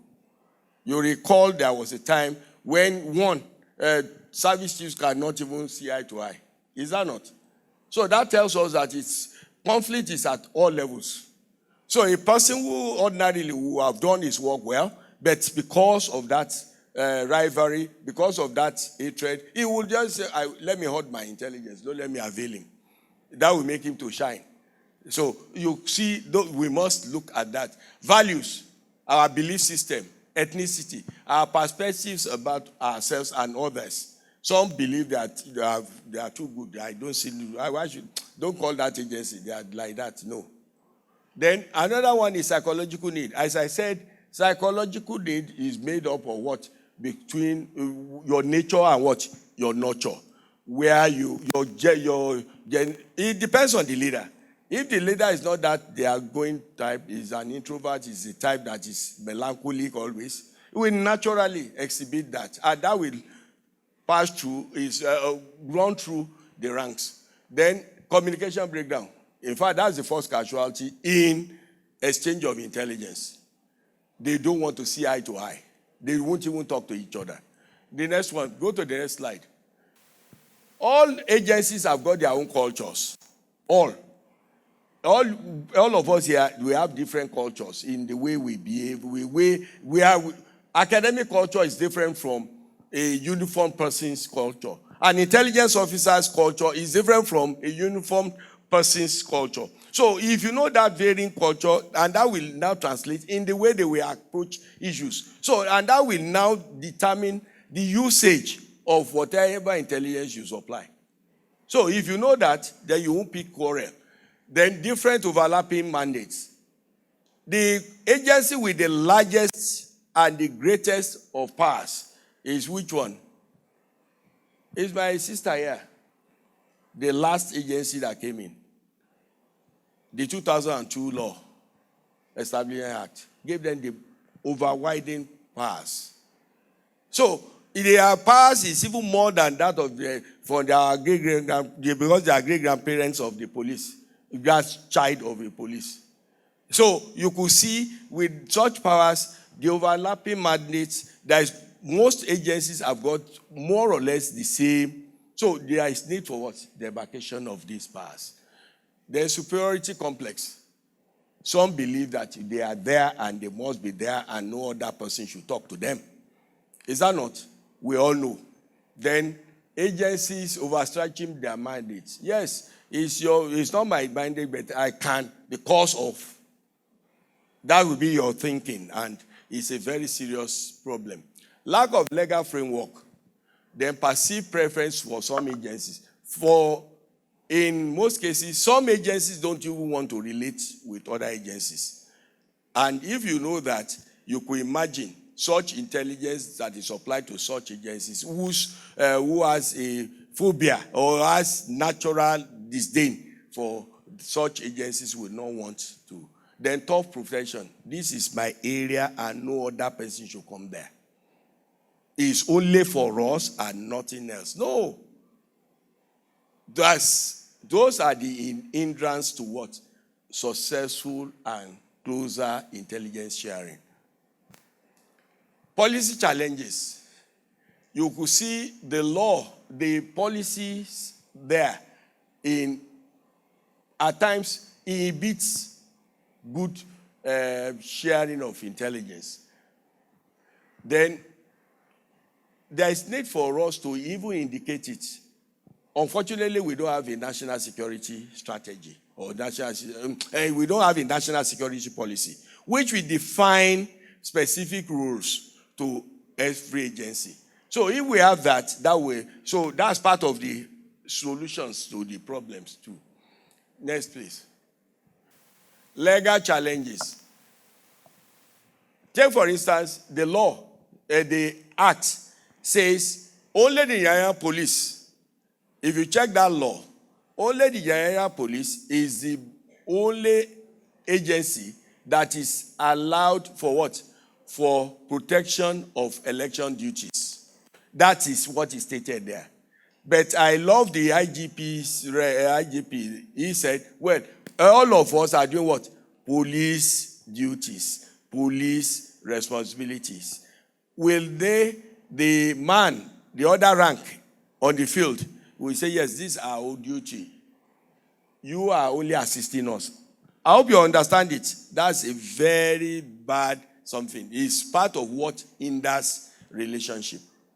Because he would not say, so I'm a second-class person. I'm not supposed to be here. But if it had been security agencies, that word, they are leading. After all, in coordination, in cooperation, there must be a leader because it's a unitary system. So there must be a leader. We know, but not specifically say only police. That's the only one. But if you say all security agencies will serve for police duty at this material time, that will help. Let's go to 76. 76. Yes. The way forward. First, we should build trust amongst ourselves. We need to build that trust because when you build the trust, and that could be enhanced by effective management of intelligence, it will be a bad thing for intelligence to be supplied you. After a while, you get to know that the perpetrators of such crimes get to know that so and so volunteered this information. So there is need for us to compartmentalize whatever we get to from other agencies. We should respect that confidentiality. Being reliable and dependable, we should all show that. Then display high level of integrity, honesty, and high ethical code. That's a way to build trust. Moment we know that, yes, whatever that is given to agency A, it will never leak, or it will not give back, the source will not be disclosed, it will help in that. Then, reward pattern. Okay, openness of the agencies. All agencies should be able to open and disclose why. Sharing of intelligence should be what, at times, you are expecting the intelligence agency to give you. You may have better information. And if you compare notes, it will help. So you should be able to share too. Then cultivation of personal relationship. It should not only be official, only when you meet at official programs. There should be time out for sporting activities, for messing time. You go to their own mess. You invite him to your social gatherings and some other things. Then avoid the formation of exclusionary caucuses. That is, okay, I will only relate with the host, the chief host, and the civil defense corps only. You are bringing out a caucus which will not go well with others. So please, you don't show it. Even if you have, it's just like you having plenty children. You cannot necessarily show that. Then acknowledge contribution of others, and all agencies have started that. You don't hear that we have arrested this. You now say yes. In conjunction with others, we did this. After all, some people avail you the information. But before you will hear, we did this, whereas it wasn't that. And that kills morale. Avoid stretching mandates. Basically, these are very important. Whatever information you get, you should be able to get these details. Part of what we see for elections, we should be able to. I was happy when it was said to monitor the last hunger strike. The IGP promised that they will go with camcorder. There is need for us to always go with camcorders to improve on the evidentiary, the evidence that we present in court in case we want to present the suspects. And that has been the problem.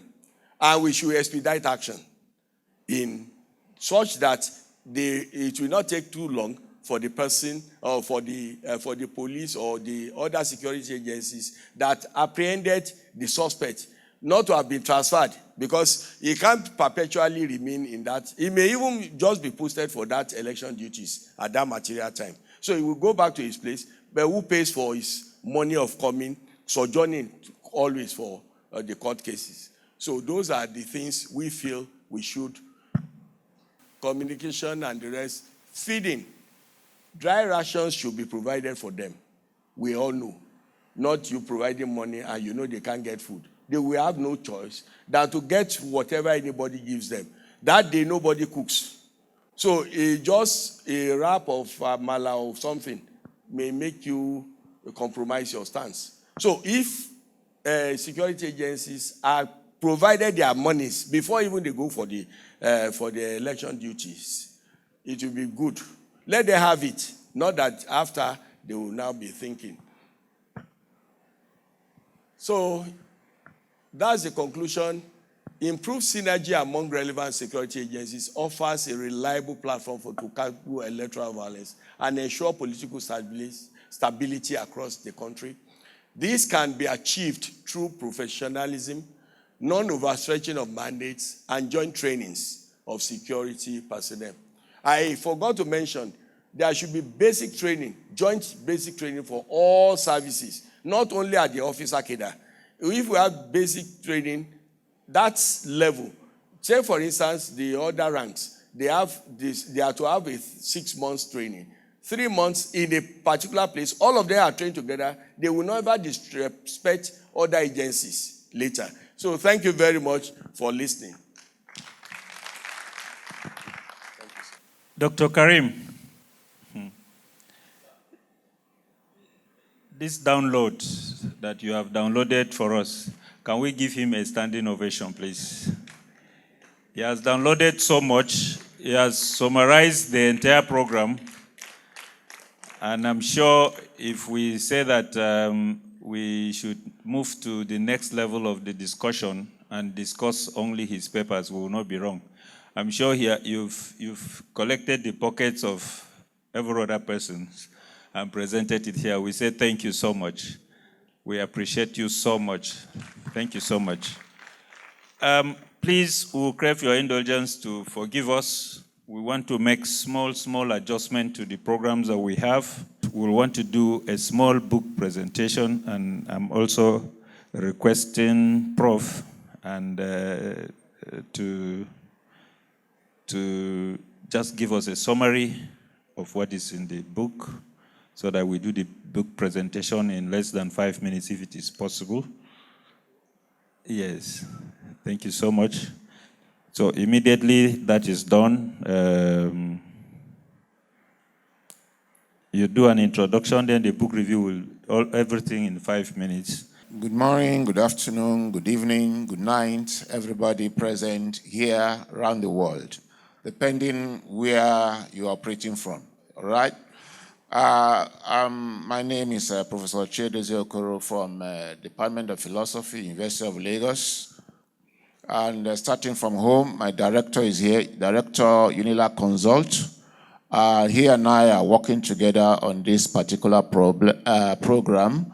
And Dr. Kingsley Ikechukwu is also part of the program with Unilag Consult. And so the book already has been presented by the director. And he has done some review, so I don't need to do a review of what the director has reviewed. I will only say that Dr. Kingsley, kudos to you. You are projecting Unilag Consult and the University of Lagos very well. And then the director mentioned that for us to interface with the town, we are the gown, we need to interface with the town. And Dr. Karim has shown exactly how the town and the gown can interface. And my own presentation of the book is that it is a fallout of the program that Unilag Consult runs on advanced diploma and election security management and containment, things like that. Part of the program is a general program on advanced diploma on terrorism, security, infrastructure management. Election security management is part of all that. And so the book just now takes out election security because during election, we see election period in Nigeria, we see terrorism, we see criminality, we see burning and of harm to physical human beings and physical buildings. But all acts of terrorism and criminality are replicated. And so the book simply showcases that. And maybe in future, like I asked my director, when are we going to get to the stage that when we are to conduct election, like as it is in advanced countries of the world, and even our own brothers in the West African coast, like I was in Ghana in 2011, election was going on, and the person carrying election box was in a bicycle. Nobody attacked him. And I was wondering, will this happen in my country when we don't need more tankers? And then when election is coming, we see election security means some people have to wear very tough-looking, terror-looking kind of, that kind of thing we see with Robocop. Intimidating kind of thing. When are we going to get to the level that we just sit in the comfort of our homes, we press our phones, whether it's Galasa phone or iPhone, and we press all of that, and then we just vote, and we wait for a result, and when there's election result comes, say, oh, you are the one that won, congrats. Okay, this is my agenda for ruling the country. Please, have it. See how you are going to... And then the leader said, yeah, I'm leader of the people. Election time is over. Whether you voted for me or you didn't vote for me, we are all Nigerians. And once we do that, and you just discover things are seamless. Everybody, water level will take shape. And so you are welcome all. So I use this opportunity to say thank you to our mother here. I'm not a worshiper of women, but I adore women because our mothers, you are the one that gave birth to both male and female. The earth we are standing, the water we drink, female. The sky that derives from the water, male. And then the sun, male. But they are hanging up there. So you are the neck, we are the head. Where you say, make we turn. I also use the opportunity for the first time. I've been working with our deputy IG, Josak, not tired, but retired. I've been working with him close to 3-4 years now, but this is the first time, believe me, I'm seeing him, like we say, pace to pace. So a nice meeting with you, sir. So we use this time to present a book, and the book is in conjunction with the Eagle. Let me check, sorry, I don't have that offhand. It's presented in conjunction with UNILAC Consort, Eagle Rescue, Security and Alarm Systems, and then Josh Tech. Josh Tech, that's our man there. So you see, this is the town and the gown meeting. And that means, like the director of UNILAC Consort said, we are there to offer these services because we will be the rallying point between the town and the gown to ensure that we start the training of Nigerians on how election can be peaceful, not just sermonizing, but we take it to the cradle and begin by civic education to begin to teach our children about the kind of Nigeria we want to have in the future. So with that, I think I give back the microphone to Mr. Habakkuk, or is it Dr. Habakkuk? And I remember that's one of the books of the Bible. Am I right? So thanks for meeting one of the books of the Bible. Well,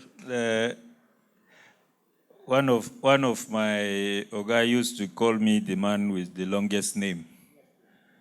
When he said Habakkuk Emmanuel Bokarshak, when you write it, it cannot enter any system. Thank you, sir, for... Yoruba call me Habakuku. The Hausa man call me Habaku. And the English man will call me Habakkuk. Thank you so much, sir. Dr. Mohammed, please, Prof, sorry. You do us just 2 minutes to tell us a little about it. Or have you summarized it too? Okay, thank you so much. I appreciate it. Just 2 minutes. Okay, good afternoon once again. Let me just quickly go through a review of the book. The title of the book is Hazzles and Puzzles of Election Security Management in Nigeria, authored by Ikechukwu Kingsley Uzoma. The review. Ikechukwu Kingsley Uzoma's Hassle and Puzzles of Election Security Management in Nigeria is a remarkable and timely exploration into the intricate dynamics of election security in one of Africa's most populous democracies. With a profound understanding of Nigeria's political landscape, Uzoma dissects the multiple layers of challenges that define election security management, presenting a scholarly yet practical guide for both practitioners and academics. The book has 198 pages, arranged in 10 chapters, but further grouped into 3 parts. So I have done the review accordingly. Part 1, snap reviews of Nigeria election in recent times.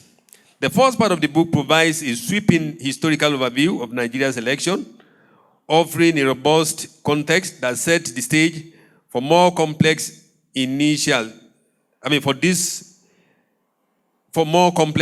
discussions that follow in these initial chapters. Uzoma skillfully chronicles the evolution of democracy in Nigeria, the role and structure of election management body, EMB, and the antecedents of the Independent National Electoral Commission, INEC. This section is particularly valuable for readers seeking to understand the foundational aspect of Nigeria's electoral system. Part 2, election security management. The second part delves into the crux of the book, election security management. Here, Uzoma unpacks the vulnerabilities inherent in the electoral process with a sharp focus on the Nigeria Police Force, MPF, as the lead security agency. His analysis of managing violence and intimidation before, during, and after polls is both candid and insightful. The discussion on security threats across Nigeria's 6 geopolitical zones is a sobering reminder of the persistent challenge that mar the electoral process. Part 3, election petition tribunals. In the final part, Uzoma turns his attention to the legal framework governing election petitions. He expertly navigates the provisions and intricacies of election petition tribunals, shedding light on the often opaque processes that follow contested elections. His exposition on the tricks employed within these tribunals is a critical examination of the legal and ethical dilemmas that frequently arise. Conclusion. Uzoma's work is an invaluable resource that not only highlights the hurdles facing Nigeria's electoral system, but also provides actionable recommendations for overcoming them. The book is meticulously researched, richly detailed, and offers a balanced perspective that is both informative and thought-provoking. It stands as an essential reference for security personnel, policymakers, scholars, and all stakeholders committed to the advancement of democracy in Nigeria and beyond. Recommendation. The book is highly recommended for officers and men of the Nigeria Police Force, military, DSS, and other security agencies involved in election security. It also serves as an indispensable guide for INEC officials, political scientists, and all those interested in the sustainability of Nigeria. Ikechukwu Kingsley Uzoma's Hassles and Puzzles of Election Security Management in Nigeria is not just a scholarly treatise, it is a call to action. As Nigeria continues to grapple with the complexity of election security, this book serves as both a mirror and a guide, reflecting the realities of our current system while offering pathways to a more secure and credible electoral process. Thank you.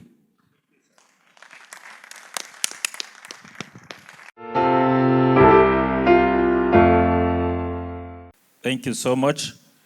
I will crave your indulgence at this point again to call on Oga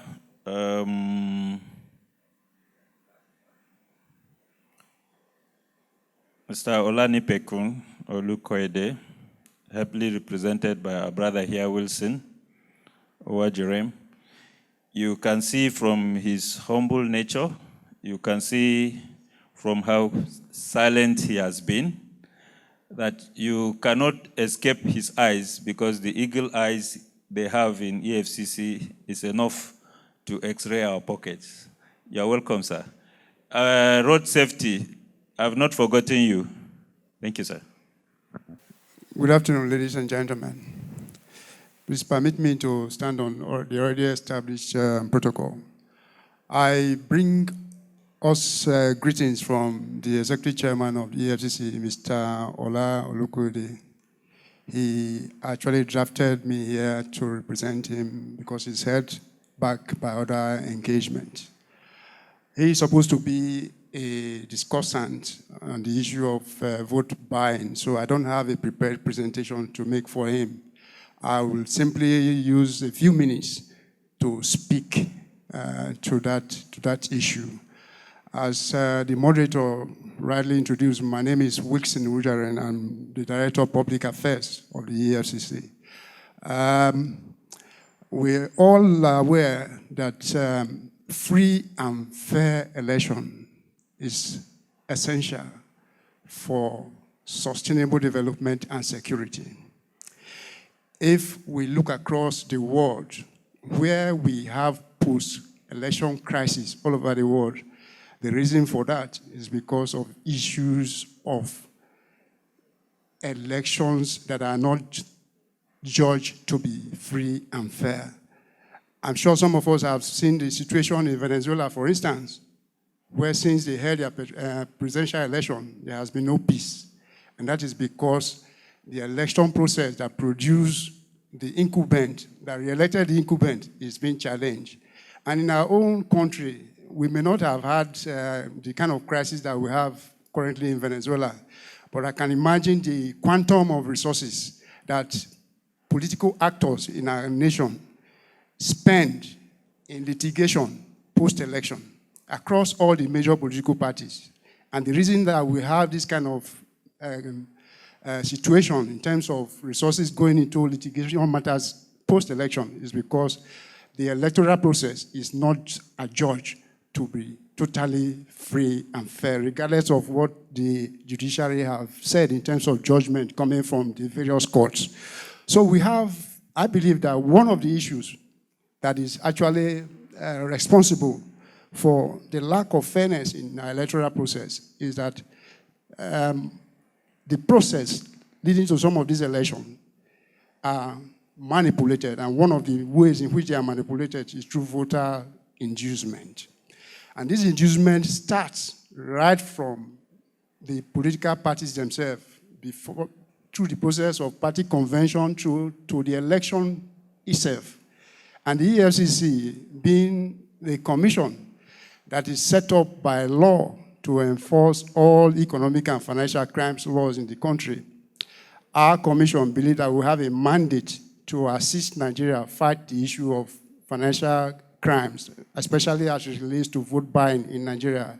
And we have been doing that in the recent years.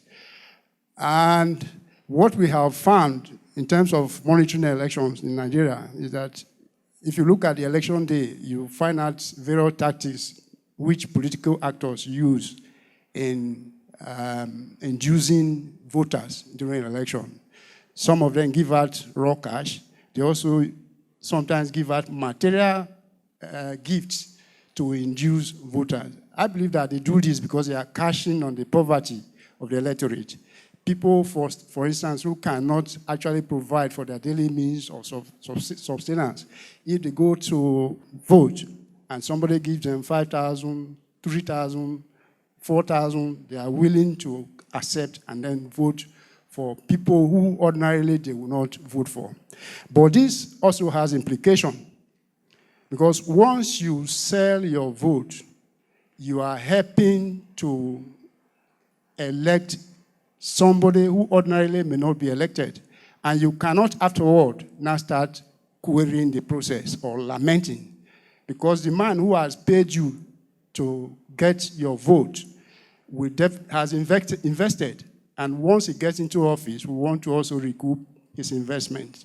So that is the dilemma and the threat to which vote buying subjects the democracy that we have currently in the country. So at the level of the EFCC, we have tried on our own to check this tendency using various tactics. Being an agency that is more or less driven by intelligence, we have tried to monitor the flow of money prior to the election themselves, even before the party conventions. I'm sure some of us would have seen EFCC operatives at party conventions and even during elections. But before the convention itself, we monitor the movement of cash in the banking system. And by the law, banks are supposed to share intelligence on certain movement of cash transfer to the Nigerian Financial Intelligence Unit. And NFI will share those packages with the EFCC.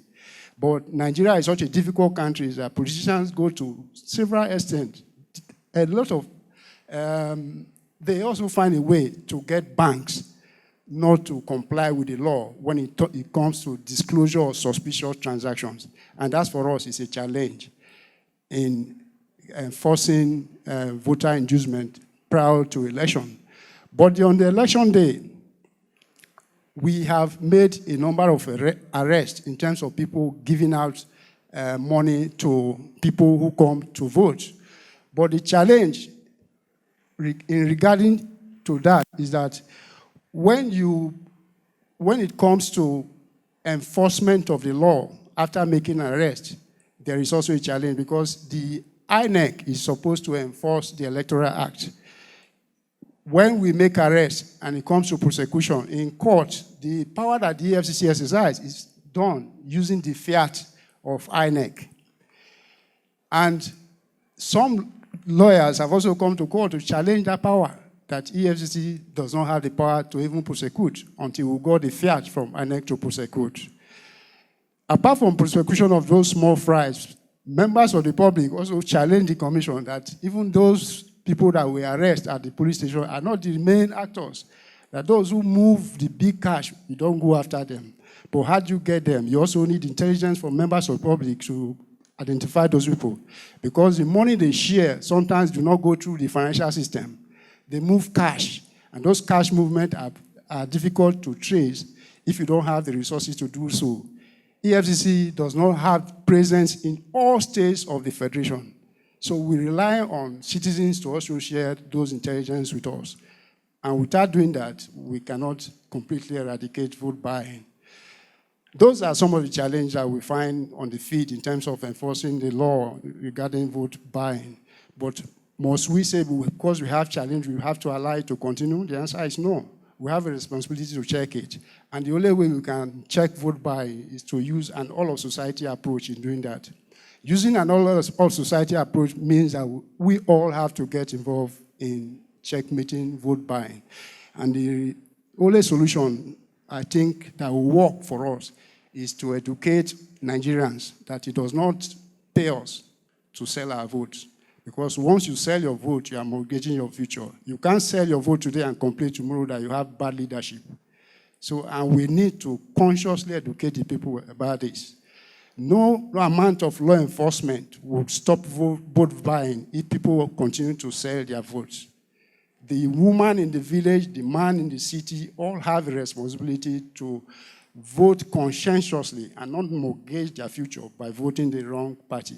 Because once you vote the wrong party, you are mortgaging the future of this country, you are mortgaging the future of your own self and your children. Apart from that, the political parties themselves also have a responsibility to ensure that in their selection process, they don't allow the influence of money. Because party selection, nomination for political office is like recruiting for an organization. When you are recruiting, you are likely going to ask for the most competent people to be recruited. But once you bring in factors that are not celebrating competence in the recruitment process for political office, you are likely going to end up having people who don't have the skill set to run the country as leaders. And once you have people that are not qualified or have deficiency in terms of character, deficiency in terms of integrity, deficiency in terms of accountability. Once they get into public office, they are likely going to do things that will not be helpful to our country. That is the issues that I think I want to share with us this afternoon. I know that a little bit we have had so much to discuss and time is far spent, but I'd like us to take those two issues away, that to stop vote buying, we need to educate ourselves to stop it, because we can't use law enforcement alone to stop vote buying. It is for us as citizens to take that conscious decision that we will not sell our vote. You can't sell your vote today and question the person that you have traded your vote with. If I invest money on you, I must recoup my money. But if you have not sold your vote, you can question whoever is the head of state or governor of your state that what the person is doing is not relevant to the promises that they have made. I also want to ask, if you look at other countries, if they are doing elections, people come out to sell their programs.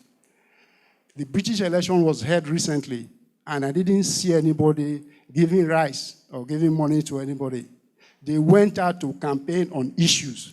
They went out to tell the electorate what they want to do for UK. People vote based on what the candidate of the party says they will do, not because of what they have given to them. So I would like a situation where our country will get to that stage where people will vote for candidates based on the quality of programs that they want to execute for the country, the quality of things that they want to do, and you relate it to your own self. If this man becomes president, how will it benefit me? Not what I will gain from him in terms of money. That is the situation we want in this country. And we can only do that once when we say no to money in politics.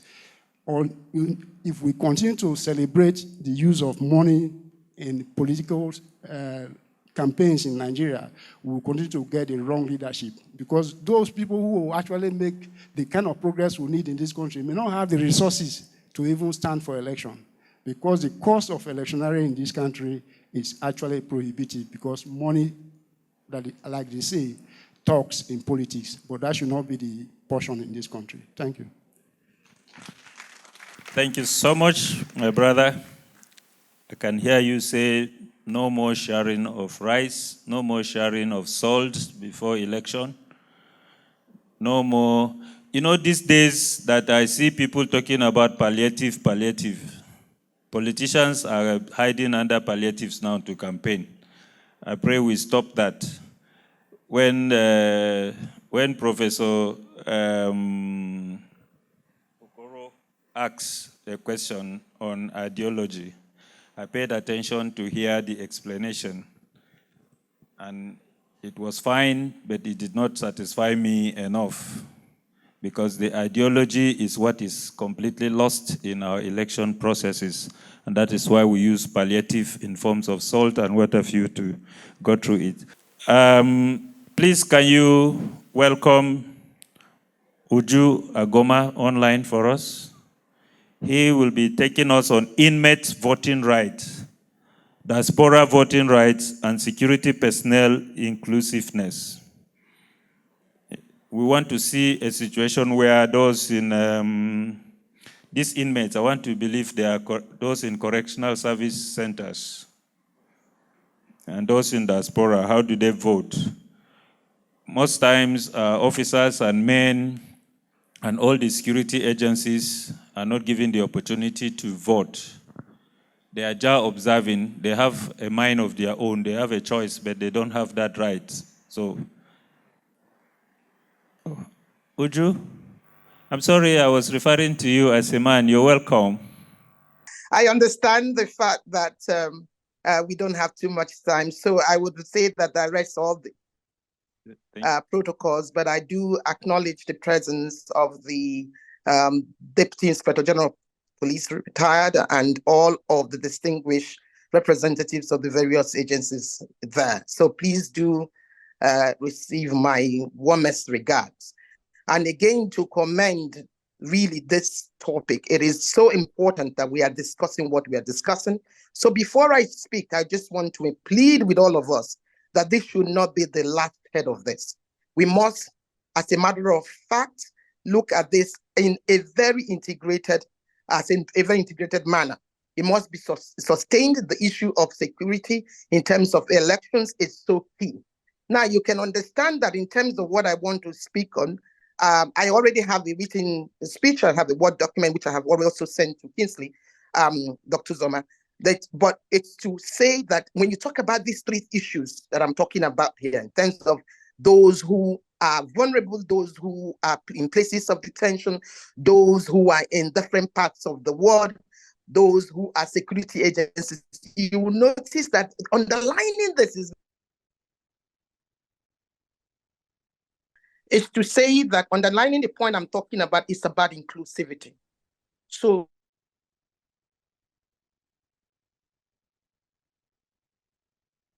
do allow me to speak a little bit about inclusivity, and then see how this relates to the whole notion about security that we are discussing, which is really, really key. So I would quickly ask that we understand that the notion of, please kindly confirm that you are still hearing me and seeing me, because I'm having some disturbance. As I said, I just wanted to flag some of the key notions around this point, because someone will ask and say, why on earth do you need to talk about people who are locked up? And then you want to talk about, providing them the right to vote. What are you talking about? Meanwhile, there are people who are outside who you do not have those rights put for them. So I think the major first thing I would like to explain here is that when we talk about this issue, we notice that people who you find in detention, and it's not only about those in correctional centers, which formerly known as prison, is also about those who are in the have powers to detain people. It is important to note that there are these three categories that you find in places of detention. There are people who are innocent, who are there.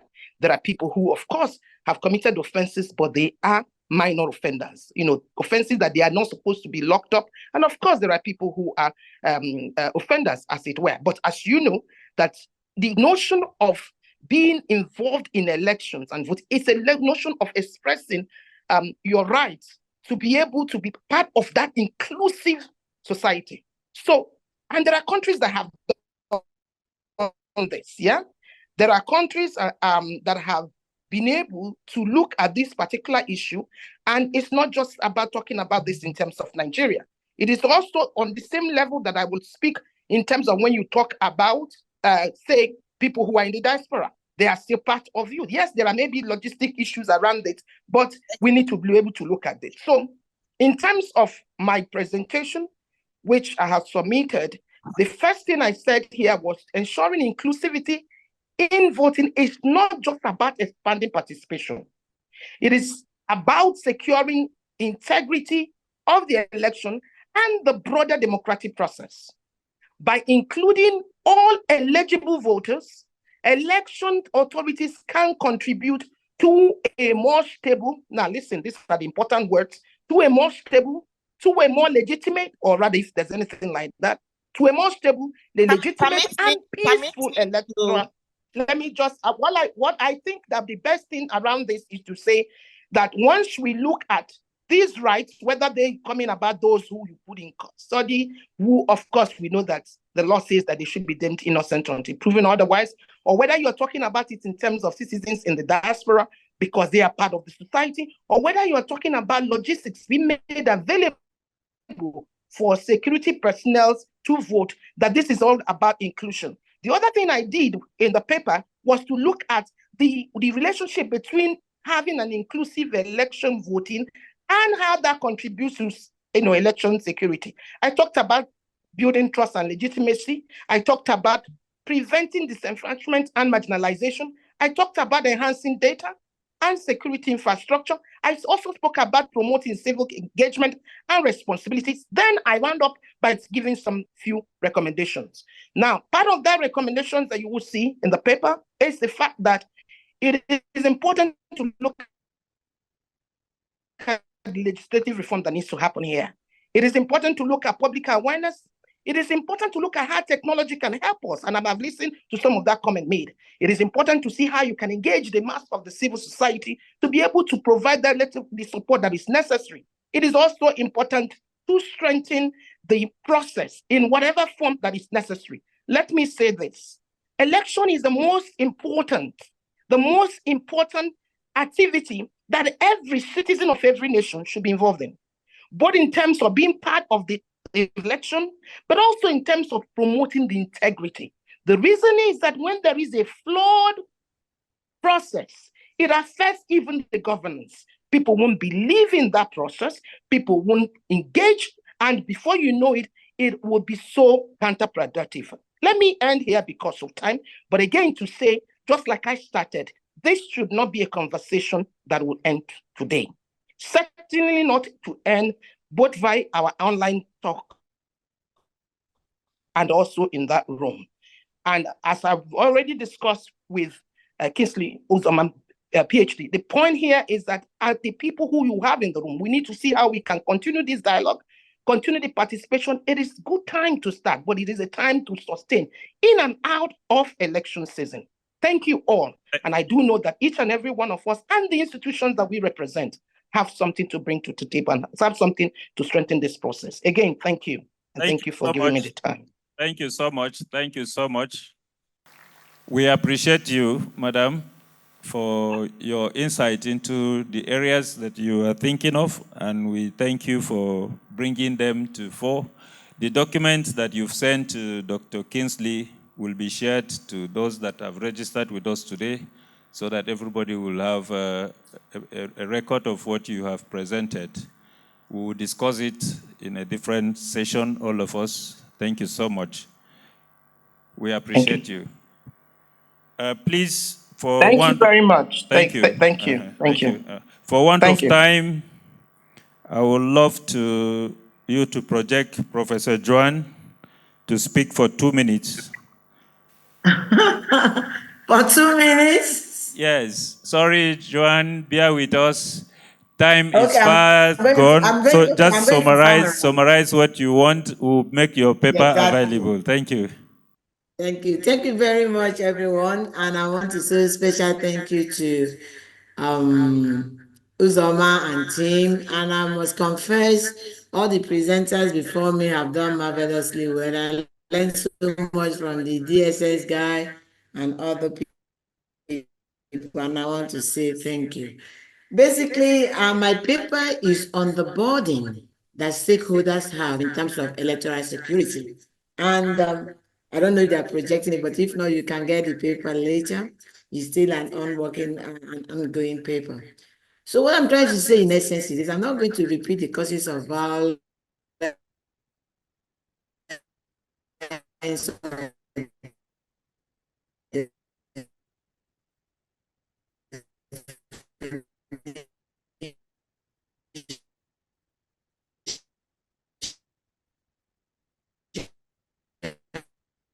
of why should the important that we know it cannot be protected during, before, and after elections. We have problems. Actually, security is more talking about safety from harm, and everybody needs to focus it. The implication is that if we don't take care of the vulnerable groups and our valuable assets, at the end of the day, we will regret it. And like we're talking about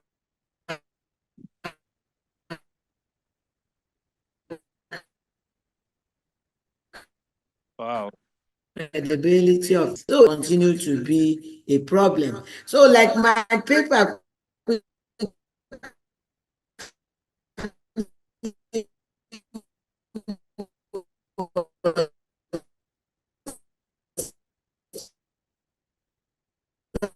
Sorry, Prof. The network appears to deny us the benefit of enjoying your paper. Okay, let me quickly summarize, but this is just not fair. Okay, but let me quickly, what I'm trying to say in essence is that all the stakeholders in election, which we've identified during the course of these presentations, are supposed to work together and come up and share information. But there's one thing I'm bringing in, which is is a little different, which I've not heard. And that is the need to identify an independent organization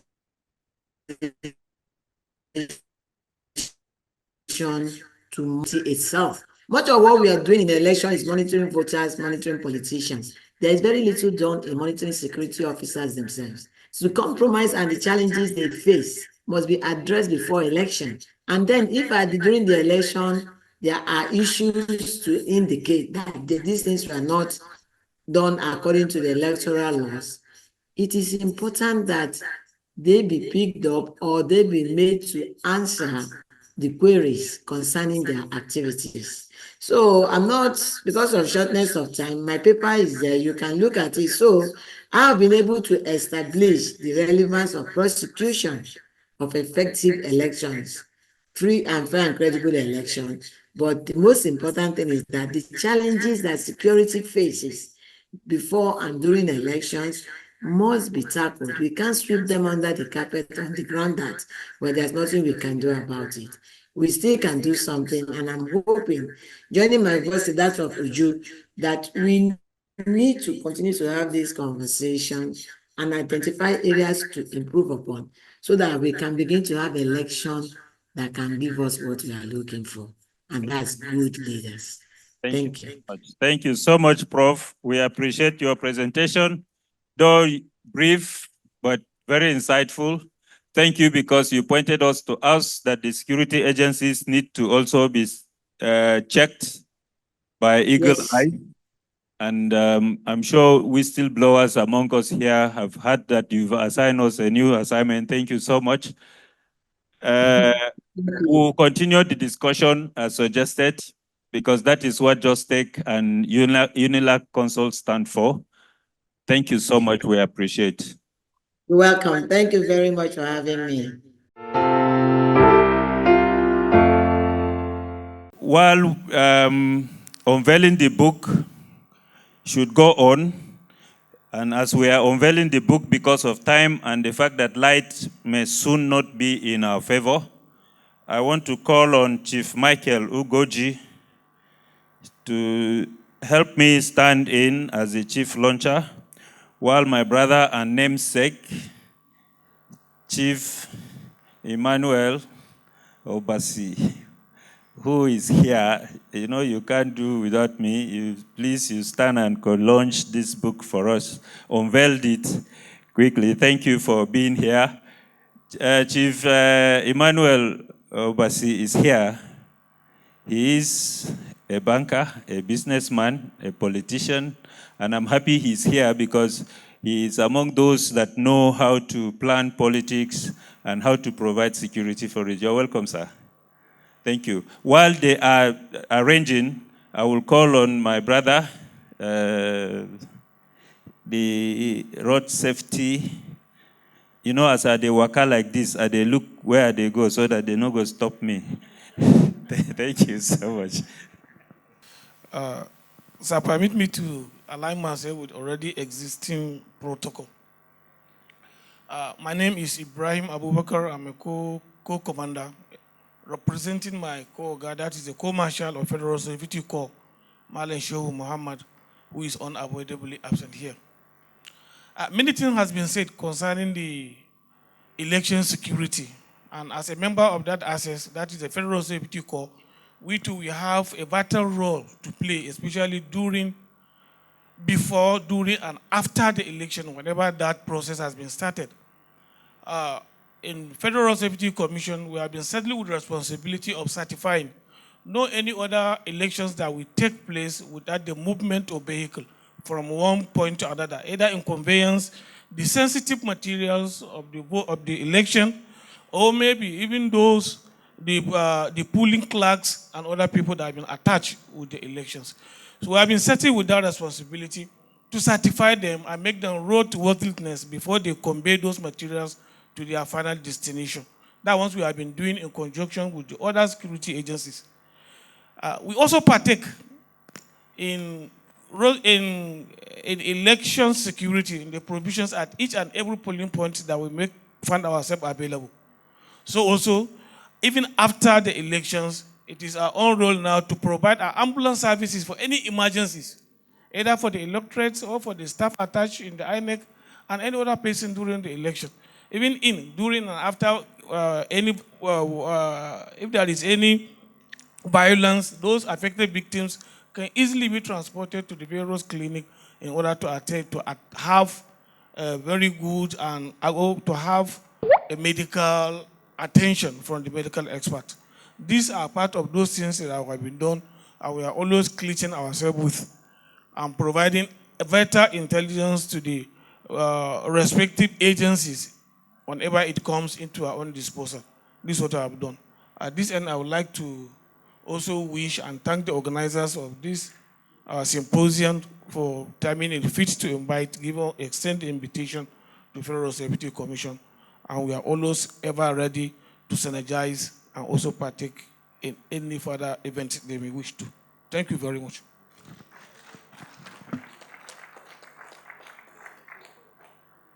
Oga Abubakar, I appreciate you. Thanks for giving us a free road to carry our materials from one place to the other.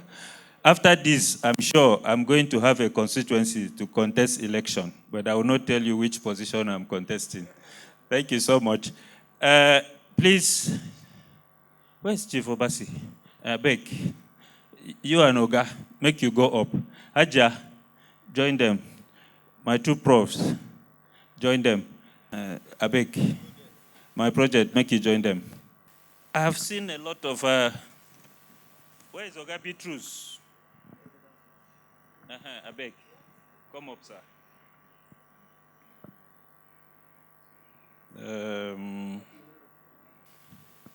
I need a female officer up. A female officer up. Totun Joku Kalu. Am I correct? Okay, it's PSC. She has gone. Ambassador Kenneth Anieto, are you there? Okay, let me do like we normally play in our game.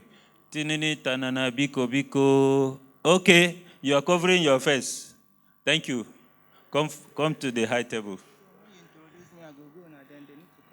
Please, can you, okay, I've forgotten the auto. Hey, this auto, Chief Dr.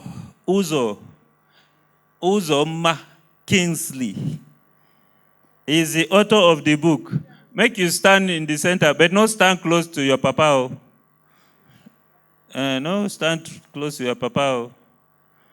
Because who don't know you, go know today.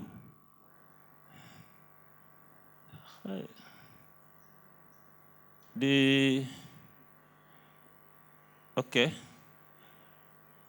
Please,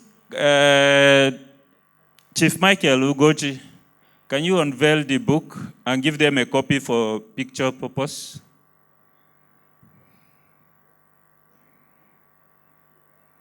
My project security. Oh yeah, join them in this.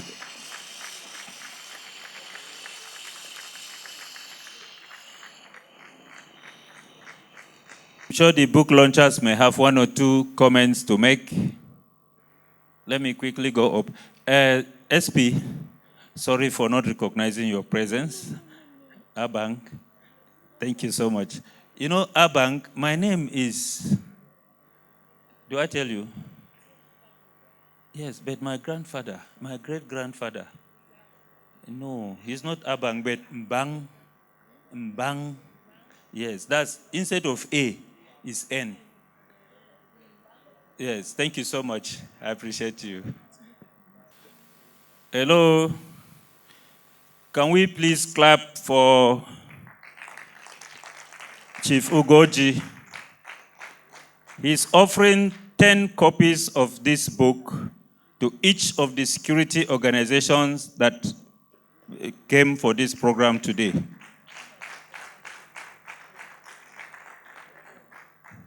Where is my brother from EFCC? Hey. I be one tell and say we no go announce waiting we dey pay for the book. Oh.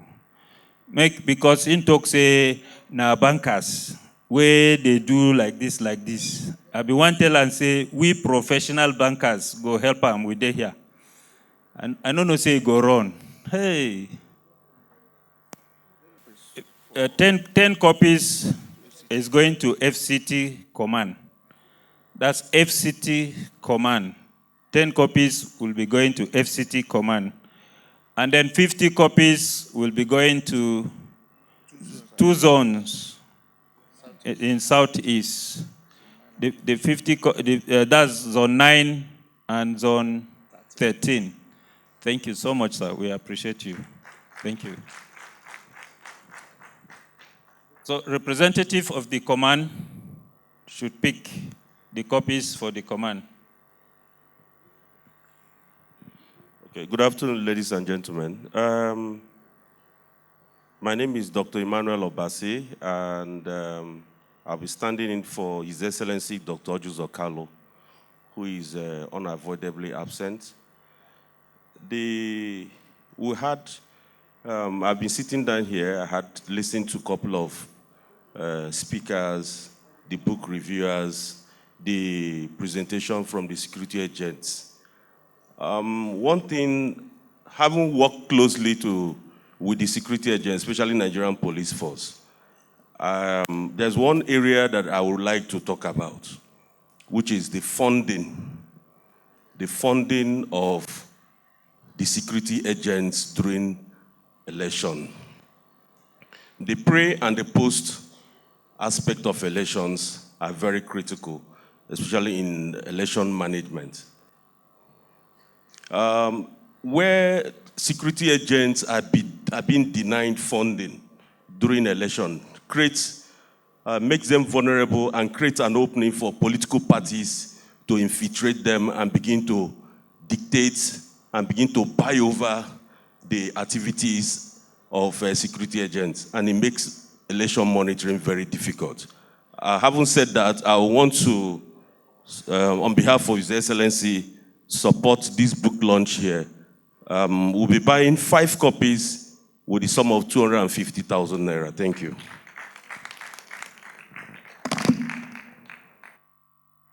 Good afternoon once again, ladies and gentlemen. Thank you so very much for honoring us with your presence, for your presentations. If I want to call everyone one after the other, I am afraid I may miss somebody out, but let me make an attempt. I want to thank Professor Chidoze, Professor Mohammed Usman of Unilag Consults, the representative of the Commandant General, NSCD. I also want to thank Dr. A.A. Karim for his very robust contribution to the discussion, the representative of the EFCC chairman. I want to thank all those who joined online. We have Mrs. Uju, Professor Joanne, and we had a robust presentation by Mr. Jan Sempere, who joined us online. He gave us a global perspective. We also have,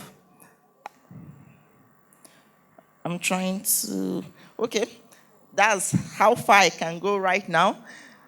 We thank you. We thank the Nigerian Police Force for being ably represented. Thank you very much. Thank you, thank you. Thank you to FRSC. Thank you.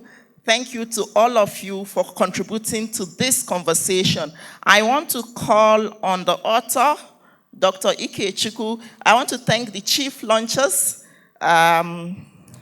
We have Chief Michael and Dr. Emmanuel.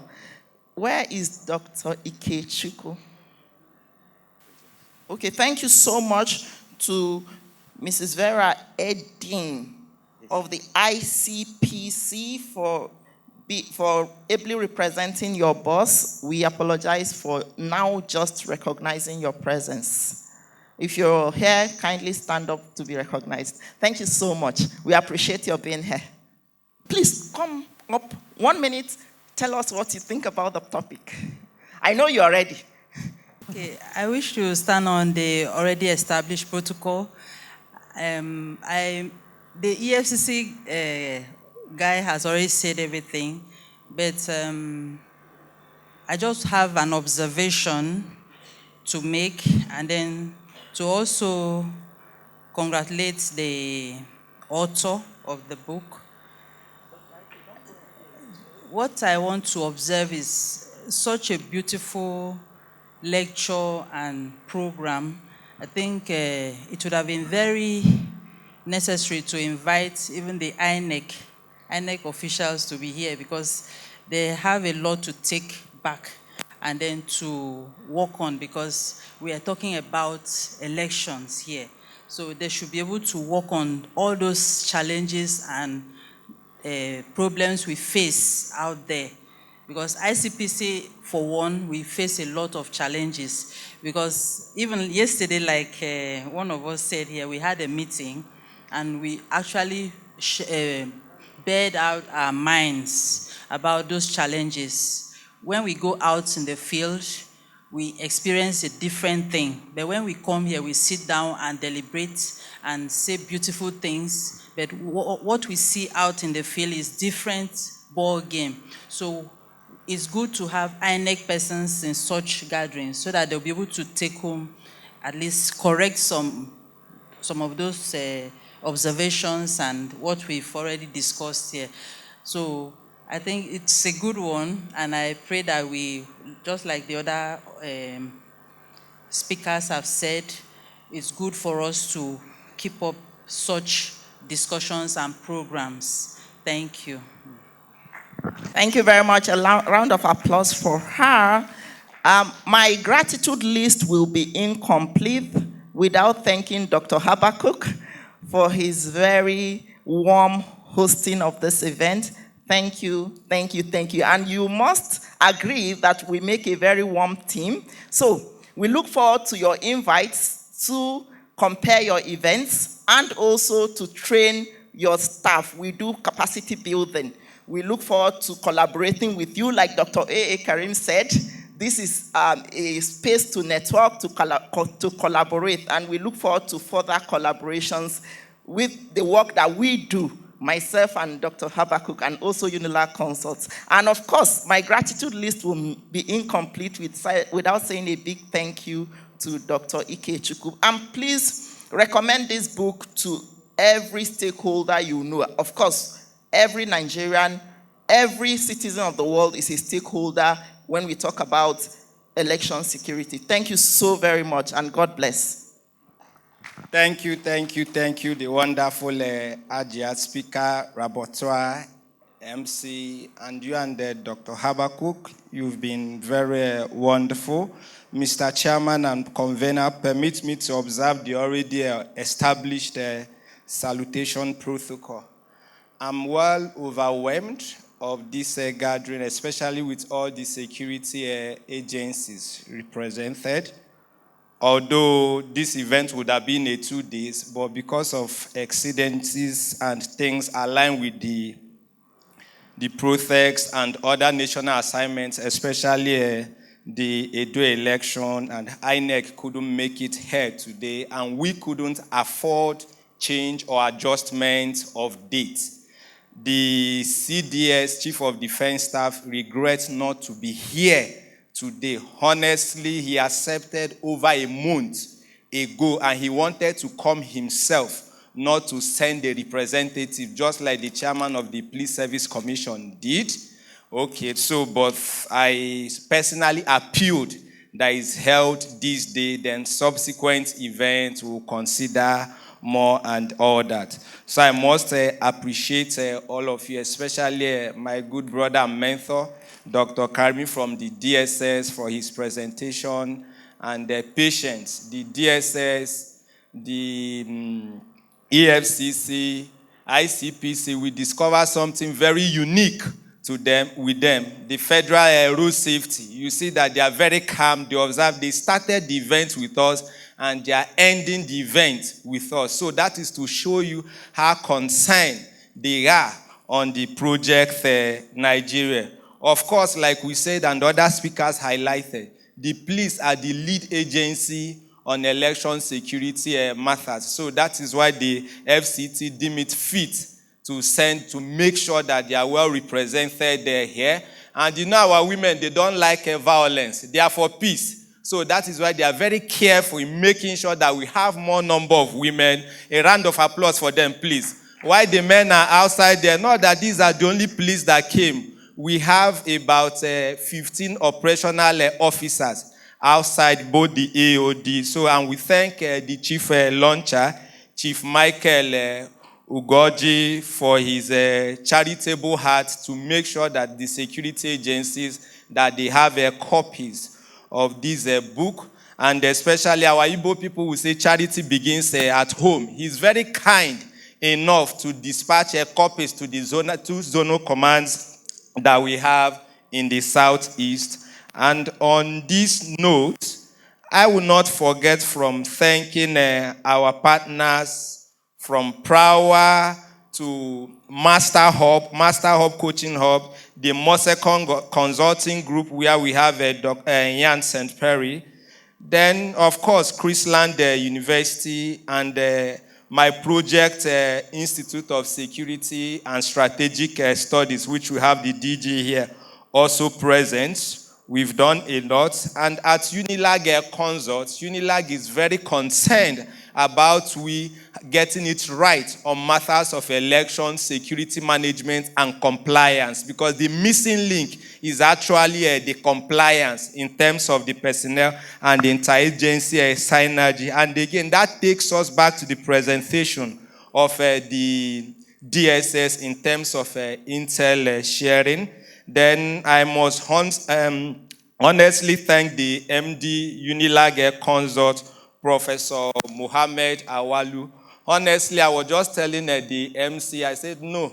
I gave him a short notice on the review. Less than 48 hours. I must be kind. Less than 48 hours, but he seems to have mirrored the book, ab initio. I'm very grateful, sir. Professor Koro, my HOD, he saw me through from undergraduate, master's down to PhD in Unilag. Yes, so I must appreciate him because I remember being an Igbo man at a point that loved money. So I failed to study very hard for my master's entrance examination. So a Unilag cutoff mark is usually very high for masters in international law and diplomacy. So I was missing just 1 mark from the cutoff. They said no. First degree masters, and because you are a son to Dr. Chiedozie Okoro, your admission is thematic. Thank you very much, sir.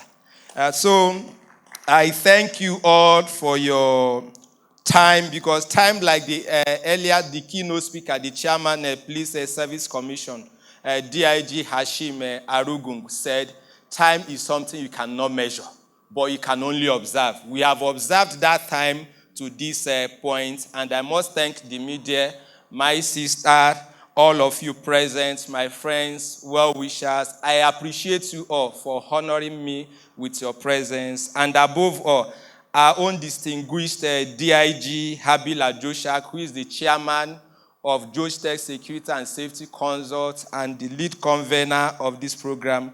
We say thank you, sir.